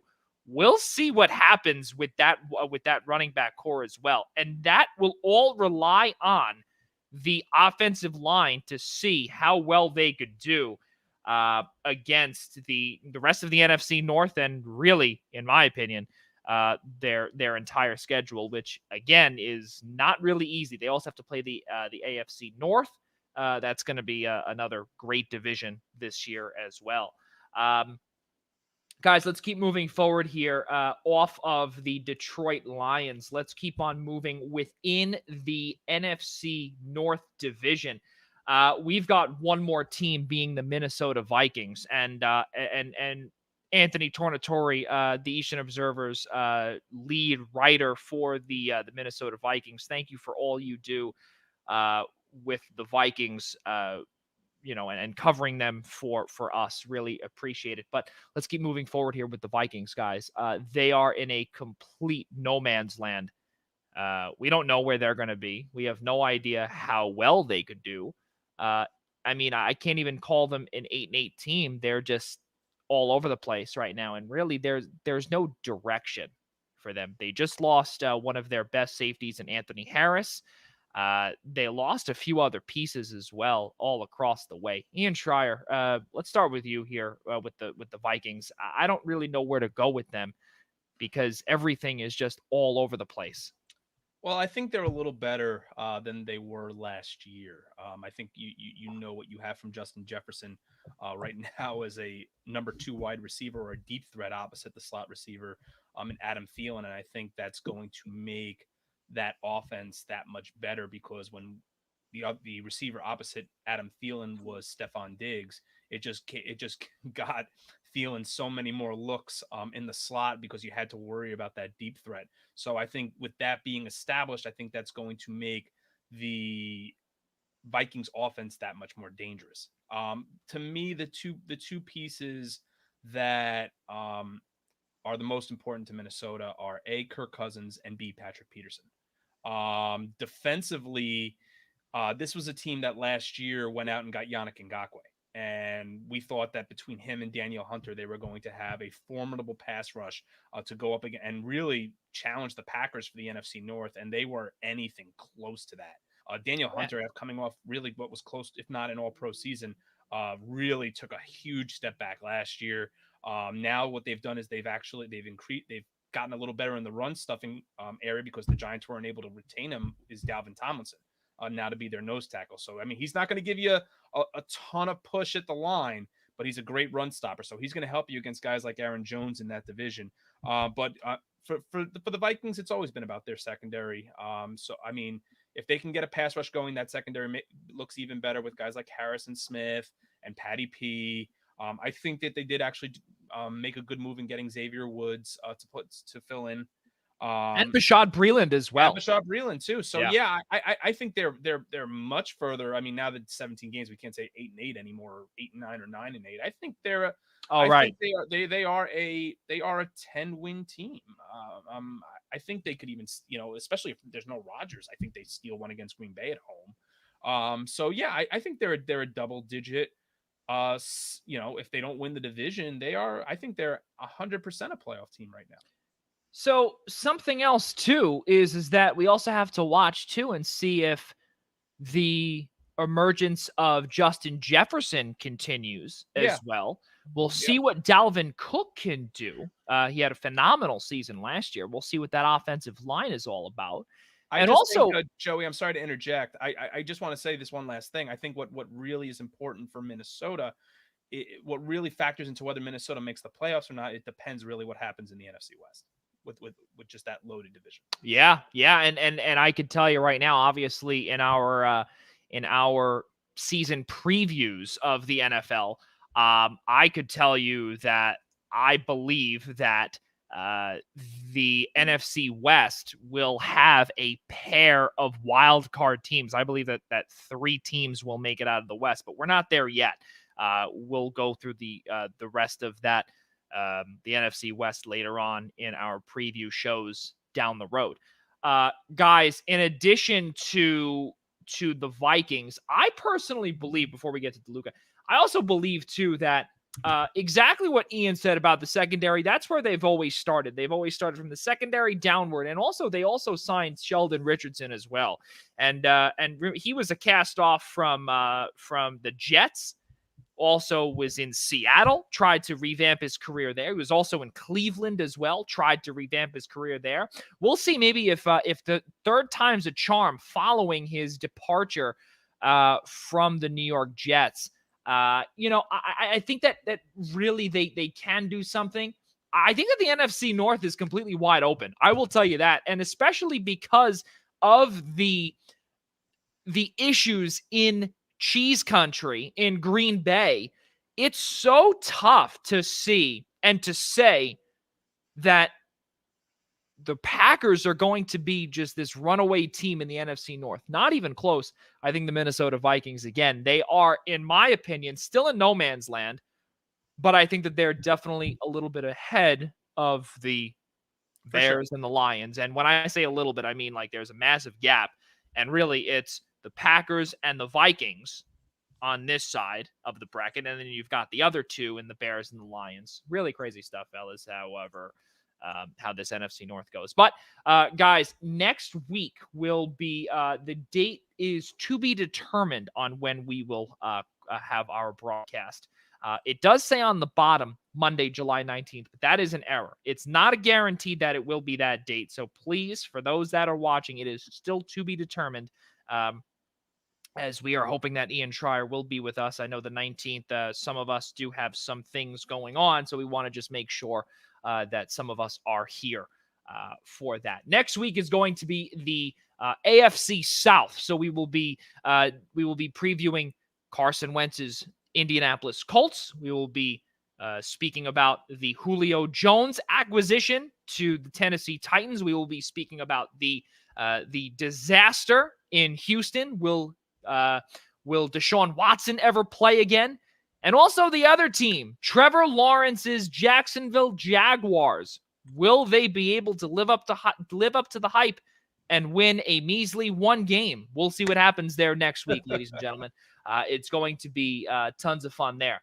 Guys, let's keep on moving forward here as we are reaching about the final 20 minutes of our episode number 61 here on the Primetime Rundown. Again, ladies and gentlemen, cannot thank you all enough for being with us. Ian Schraier, Rob DeLuca, I'm Joey Jarzynka here, 8:40 on the East Coast. And just a little sports update here. Matt Olson was just taken down in home run derby, 24-23 by none other than colon cancer survivor and Baltimore Orioles outfielder Trey Mancini. Phenomenal job. I told you guys in the beginning with Casey Bryant, it is completely wide open in Coors Field. I'm telling you. It was a wild finish, Joey. It came down to the last pitch, and Olsen just sent it foul. You see? Telling you, we'll see what happens there because now Joey Gallo and Trevor Story are up to bat. But let's continue on here with our hockey chat, guys. Today, Duncan Keith was traded to Edmonton for defenseman Caleb Jones and a third-round pick. Guys, I know that we normally have our NHL talk later on in the season with, or later on in the summer with Free Agent Frenzy. We'll be having that obviously on July 29th, Thursday, 7 p.m. Eastern time. Should be fun. We'll have all the guys there. But before that happens, we've got obviously the expansion draft, and we even have this trade to discuss as well. So Chicago Blackhawks legend and not even a joke in the word, serious legend in Duncan Keith was traded to Edmonton for those two, one pick and one player. Ian Schraier, you've seen Duncan Keith for many years in Chicago. He made up that big three, or really big four, if you will, at the time, with Brent Seabrook, Jonathan Taves, as well as Patty Kane. Now it's slowly beginning to spiral backwards, and now Chicago is in again another team that's in no man's land because they only have $11 million in cap space heading into July 28th. I think this is a pretty good move for Edmonton. Is it? I personally believe it is, and I'll tell you why, because they actually have a leader in that locker room. Yeah. I think that helps them from a standpoint of veteran leadership. The issue is Duncan Keith is also 37. I think for the... You're 37. What? You're 37. Not yet. Not so good on skates there, DeLuca. And I'm not 37 for another 11 days. But with respect to Duncan Keith, or respect to your point about the Chicago Blackhawks first there, Joey, I mean, we expected, I mean, you want to call no man's land. I know they only have 11 million going into free agency, but with respect to the Blackhawks, this was a team that when we had our NHL preview on with DB and Pagnotta last year, this was a team that DB projected the Blackhawks to be at the cellar, of their division. And to be honest, they were a lot more competitive than people expected. I don't think we expected Malcolm Subban to be sitting there winning games for the Blackhawks in goal, but I think this has been coming at the seams for a while now for Chicago. I think, we've just seen piece by piece kind of fall off. I mean, at this point, it's really just Taves and Kane at this point, and every year they're just getting a year older. And I think we're well outside the point of discussing the Chicago Blackhawks as a contender. But with respect to Edmonton, yeah, I think it gives the Oilers a veteran presence in that locker room alongside guys like Ryan Nugent-Hopkins and Connor and Leon and guys like that. But I don't know what kind of position it puts Edmonton in with respect to being a team that can really make any moves other than maybe a first-round exit in the postseason again, just because they're just a team that runs one line deep. And that's been the problem with the Oilers now for 2-3 years. The question becomes, and now you're trading draft picks. you're trading a third-round draft pick for, granted, a veteran leader, but a guy who's 37 years old, is not the same player that he once was, and you're trading draft assets for him. So I don't know if this was necessarily the best move for Edmonton. I guess if you want to talk about it from a leadership perspective, sure, but I'm not sure this gets the Oilers any closer to a cup. No, it doesn't. And in my opinion, it definitely does not get them there. But I think, to me, it's good for the continued, and I can't even say development of Connor McDavid, because he's already developed and he's just wiping the league away by storm. There's no doubt about that. But I look at guys like a Darnell Nurse, a player like possibly Adam Larson as well, New Jersey Devils legend Adam Larson as well. And even the younger players as well that are beginning to come up here, Evan Bouchard, Philip Broberg, these two guys that they are draft picks from early on in, I believe, 2018, 2019. They've got a couple years, or rather, 2019 and 2020, respectively. Those two guys, they're eventually going to, make waves in the NHL. And I think that this is a phenomenal pickup, because not only is Duncan Keith closer to his son, that was another thing too, was the biggest reason why he said yes and he wanted Edmonton, but also because of the possibility of Darnell Nurse not being able to re-sign there. Right now, he's making $5.6 million. That is a big cap hit right now. And obviously, if he were to get traded, it would be for a rent. It would be a rental. But you never know what Duncan Keith could say to him in the locker room that could potentially maximize his value if the Edmonton Oilers were to become sellers. In addition to possibly, actually, no, that's not the case. I actually stop right there on that. But Darnell Nurse is really the biggest piece, in my opinion, that really could maximize here, where if you have to sell Darnell Nurse at this trading deadline, you could potentially get that 3rd round pick back. Same thing goes with their 2nd round pick, which is not theirs anymore. They only have a 1st round pick as well as a 4th, 6th, and 7th, and they also hold Pittsburgh's 6th. But does that make sense to you, Joey, with respect to where Edmonton stands right now with regards to rolling with only one line that can legitimately create offense? In terms of, I'm sorry, say that one more time. What I'm saying to you is, you're talking about how they have a 1st, a 3rd, a 1st, a 4th, a 6th, and a 7th. So they're trading assets in an effort to try to build up leadership to win now, which they're not. No, it makes no sense. It makes no sense. But the problem, though, what I'm saying to you, though, is that with Darnell Nurse, if you're able to trade for a Duncan Keith, especially when you've got someone like that who wants to come play for you, when Edmonton, yes, is a storied franchise, but the problem is that they are a laughing stock here in the 21st century. You've got to take that chance. And at that point, if you're only giving away a 3rd round pick at this point, you're clearly not making a mistake, because you've made so many mistakes in the past with, I don't know, let's choose names out of the hat. How about Nail Yakupov years ago, right? And you swing and miss about 9 times on these 1st overall picks, when really, let's be honest here, you've come away with a phenomenal one in Connor McDavid. That's about it. Ryan Nugent-Hopkins? Yeah, great. Okay. He's okay. He's got who you just extended. You did, but at a very reasonable 5.125. Very reasonable.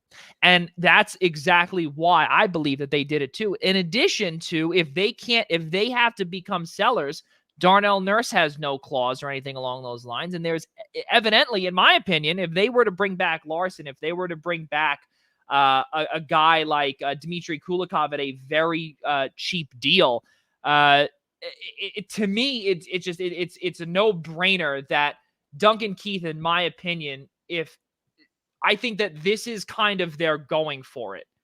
They've got nothing left to lose at this point. You have to make moves, and if someone wants to come play for your franchise, especially with a player with a resume like Duncan Keith, you make that move and you kind of use him as a pawn to really attract players over to you. When you can't get out of the 1st round, you're going to be buying out Mikko Koskinen. You're also going to lose someone in the expansion draft. I'm sure they're hoping it's someone like a James Neal, but who knows? We'll see what happens there. But this team is definitely in no man's land again. Chicago is too. But I think that this is a smart move for Edmonton, especially if you want to get guys that could come play for you in the next year or two, whether it be cheap acquisitions or even you're not making a big time trade, but even just to re-sign certain players. This is a good move, in my opinion, for Edmonton. Rob DeLuca. Go ahead, DeLuca. Yeah, look, I'm going to disagree with you, Joey. This isn't what Edmonton really needed. Duncan Keith's 37. He's also not that good anymore. But I get the aspect of veteran leadership. That's exactly what he provides. No doubt about that. He should not be getting big-time minutes out there. He should be playing bottom pair at most. He is not what he used to be. He hasn't been what he used to be in many, many years. And he's not going to be a first. He's not going to be a first pairing defenseman. No, not even close. Edmonton already has that. Yeah, they've got Nurse and Bear for things like that. But this could essentially be the end of Adam Larson's time in Edmonton. Yeah. This is it for them, for him possibly, and he opens up a lot of options to a lot of teams. He would be very important to a lot of teams out there. So it'll be interesting to see where he goes. But overall, with the trade, I think Chicago made out beautifully as well. I think Chicago got a growing. Caleb Jones is only 23 years old, I believe. He is a young kid. They also got a 3rd-round pick on top of that. But this kid specifically is pretty good. And it is like he's a depth player, but he played his role respectfully and admirably in that role. So, and he's got room to grow because he's so young. He's only 23 years old. So I'm very curious to see what will come of that for him. But for Duncan Keith's not bringing anything to the on ice product in Edmonton. He's there he's there to whip the guys up and young kids up in shape, keep everyone happy. Maybe the name will help sell some season tickets. That's about it. You know, it was like when the Athletics brought in David Justice. It was like right. That's exactly right. And I the name will put it in the face. So yeah, Ian Schraier. Yeah, that's pretty much the premise of it. Yeah.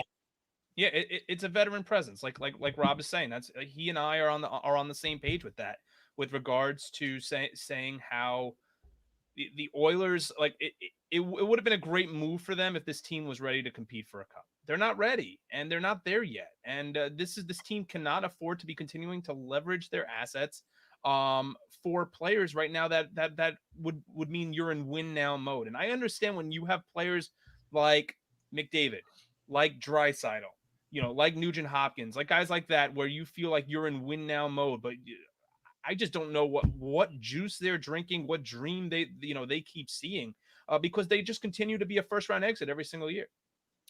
Well, that's exactly why I brought up the fact that with Darnell Nurse, he could potentially maximize his value if he's able to whip these guys into shape, especially with what he's been able to do with the rest of the defensemen in Chicago. He's able to really do that and bring that veteran leadership to a guy like Darnell Nurse, especially if they are not a contending team, which we know they're not. And I guarantee you, come next trade deadline, there is no doubt in my mind that they are going to be sellers. And especially with that 3rd-round pick not being there and that 2nd-round pick not being there, as well as the 5th, they're going to be looking to recoup that. And who better than your biggest asset right now in Darnell Nurse, who is a former 1st-round pick making a very reasonable $5.6 million. And I'll tell you why it's reasonable. Because if you hold that salary, if you hold that back, the retained salary, about $2.5 million, you can get a good haul for Darnell Nurse, because he is a very good defenseman and a 1st pairing defenseman as well on a cup contending team next year. So really right now, and on top of it too, the guys that I brought up in Bouchard, Broberg, even Ethan Bear as well, these guys are going to not only benefit from Duncan Keith's presence. Like we said, I agree with Ian and DeLuca. The trade made no sense until you look into the mentality part of things. This team needs to be whipped into shape. They cannot do anything in the playoffs. We saw what happened with Winnipeg here in the North Division this past year. They were embarrassed. They also have Mikko. Like, if you want a good example, right? A good example. Look at the Washington Capitals and what they've been able to do and what they've been able to sustain for years. They have top offensive talent complemented by defensive stars. And this is a team that doesn't have Edmonton's a team that doesn't have both. Nor do they roll enough lines deep to even be competitive on the playoff level, because they think for some reason they're going to win games 7-4 with mediocre goaltending and no defense in front of them. Yeah, and you know what? And again, really, who you can thank for the Mikko Koskinen signing? Do we remember a guy named Peter Chiarelli? Yeah. Remember him? Yeah, he's the one that signed that contract for Mikko Koskinen, former New York Islanders legend, by the way, Mikko Koskinen. Yeah, just we have to keep that in mind as well, because it's really sad to see what is going on in Edmonton, but that is the only logical reason for that, in addition to being closer to his son. That's really it. And again, exactly what DeLuca said. You're bringing that veteran presence in, Stanley Cup champion, because I look on this roster, I see nobody actually with Stanley Cup experience. A legitimate zero. That's correct. With Stanley Cup experience. The only one? Oh, wait. Nobody. Okay. So not even Zach Cassian, right? Yeah. Nobody. That's about it. Nobody's got the final experience. Duncan Nobody has that. Exactly. That's about it. But So, it's not going to help the on-ice performance now that he's 37. No, it's not. It's not going to help the on-ice performance. But what I said is that it's going to help that locker room performance. That I could tell you. And the mentality may be a little different. Will it show up on the standings? No, probably not. But it's the development part that this team has gone down to, and that's where I'll leave it off there, fellas. Well, the problem, Joey, and I'll conclude this way, is the fact that these divisions are going to revert back to the way they were. Thank God. And Edmonton, because let's remember the division Edmonton played in this year. Unless somehow Edmonton finds what, I don't even know how have the words to put together for it. If Edmonton just doesn't have that push of what they need to make the playoffs, then the Duncan Keith signing really doesn't add up to much. No. I disagree. Guys, we'll leave it at that.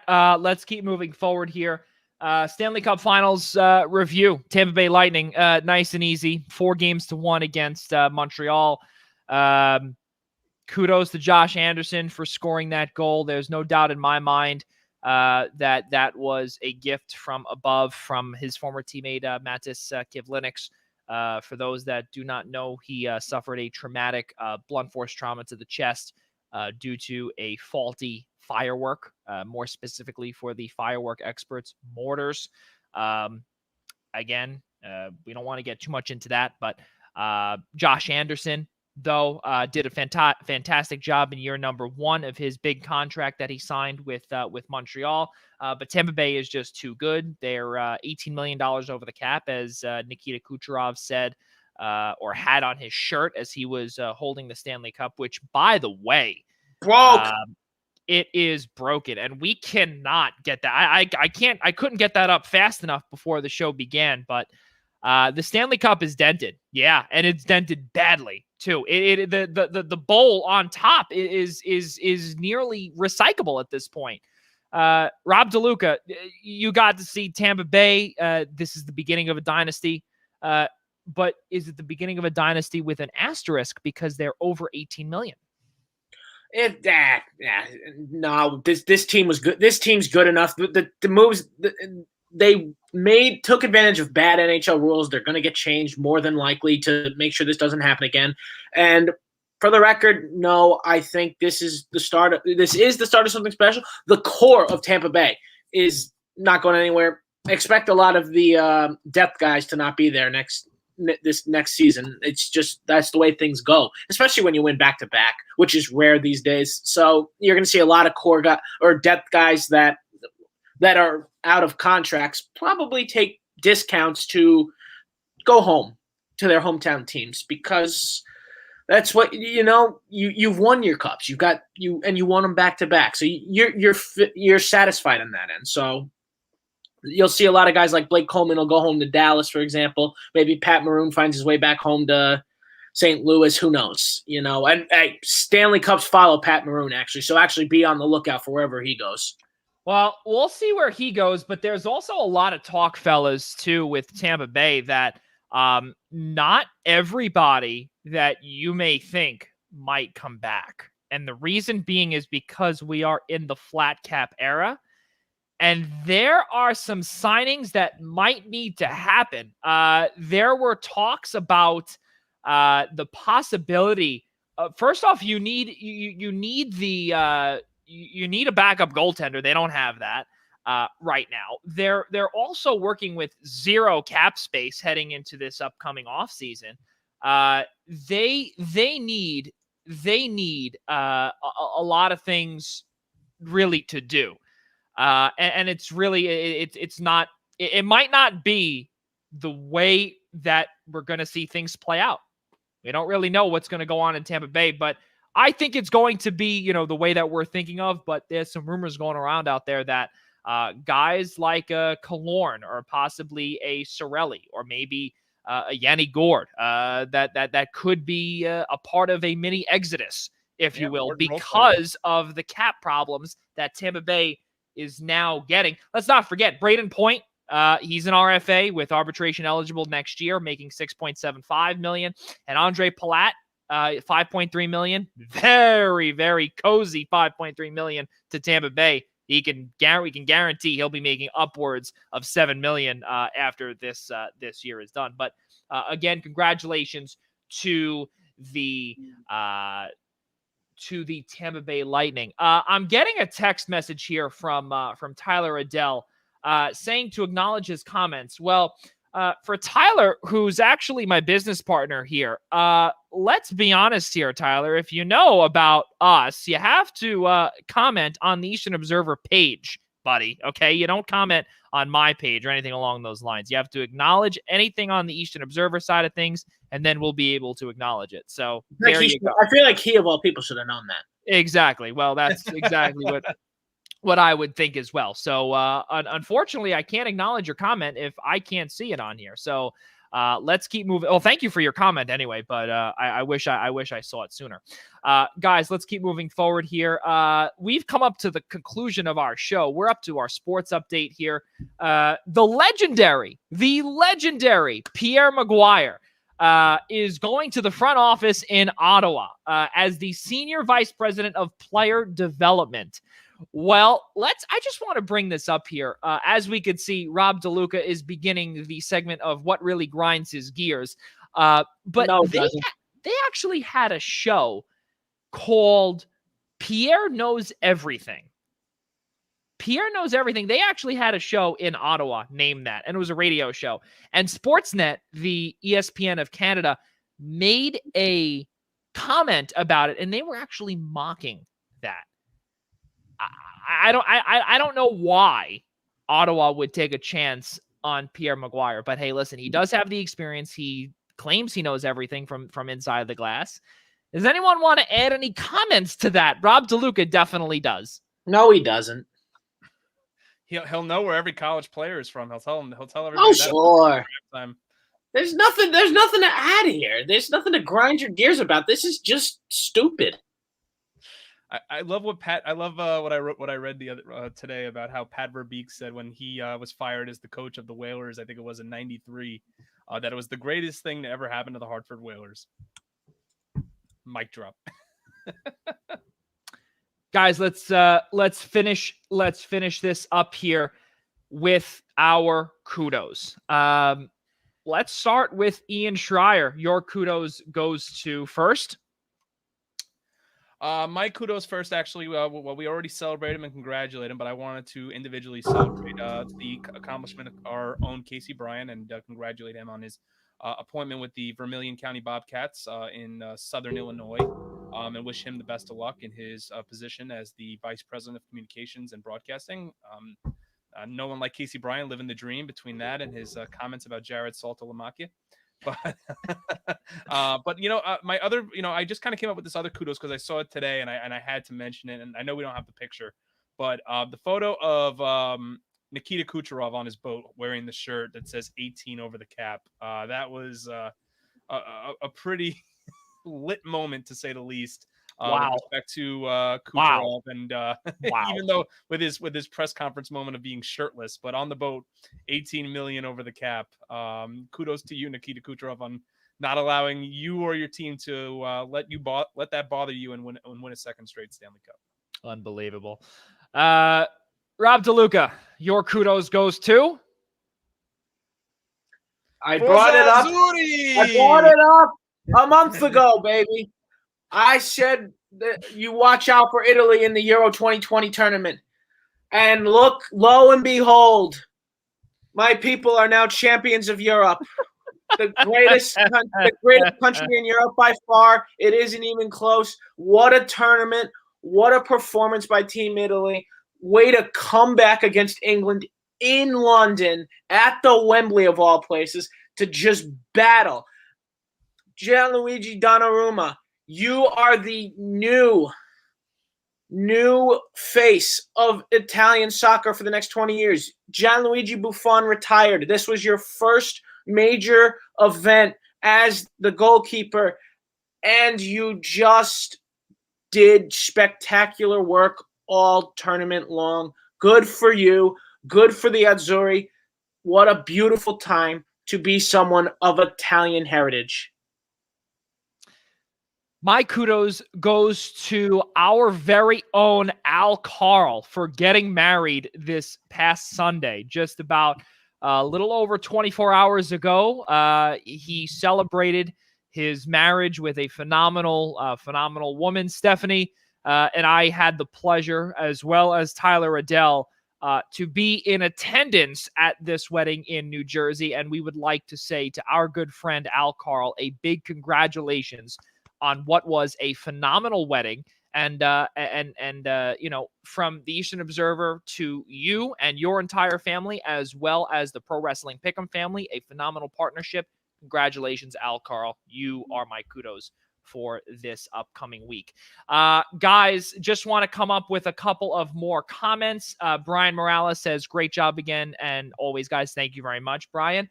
And for Tyler, who you'd think he would know what to do, he actually claims he has a good reason for this.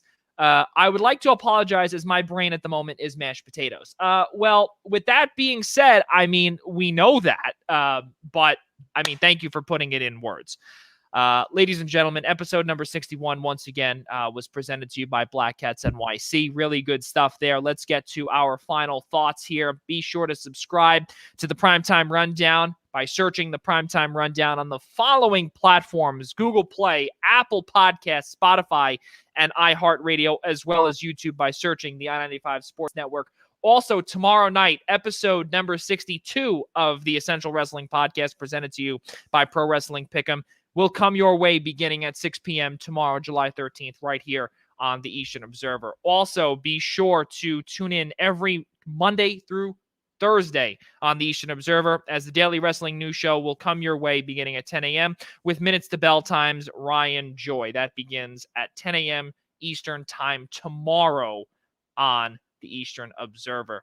Guys, all good things here. Episode number 61 comes to a conclusion, but next week, be sure to follow the Eastern Observer on all of the platforms: Instagram, Twitter, Facebook, even YouTube, and follow us on the bottom. You can find all the information on the bottom of the ticker for all information Eastern Observer, as well as the Primetime Rundown. For Ian Schraier and Rob DeLuca, I'm Joey Jarzynka. For all of us here at the Eastern Observer and the Blackjack Media Group, we'll see you next time.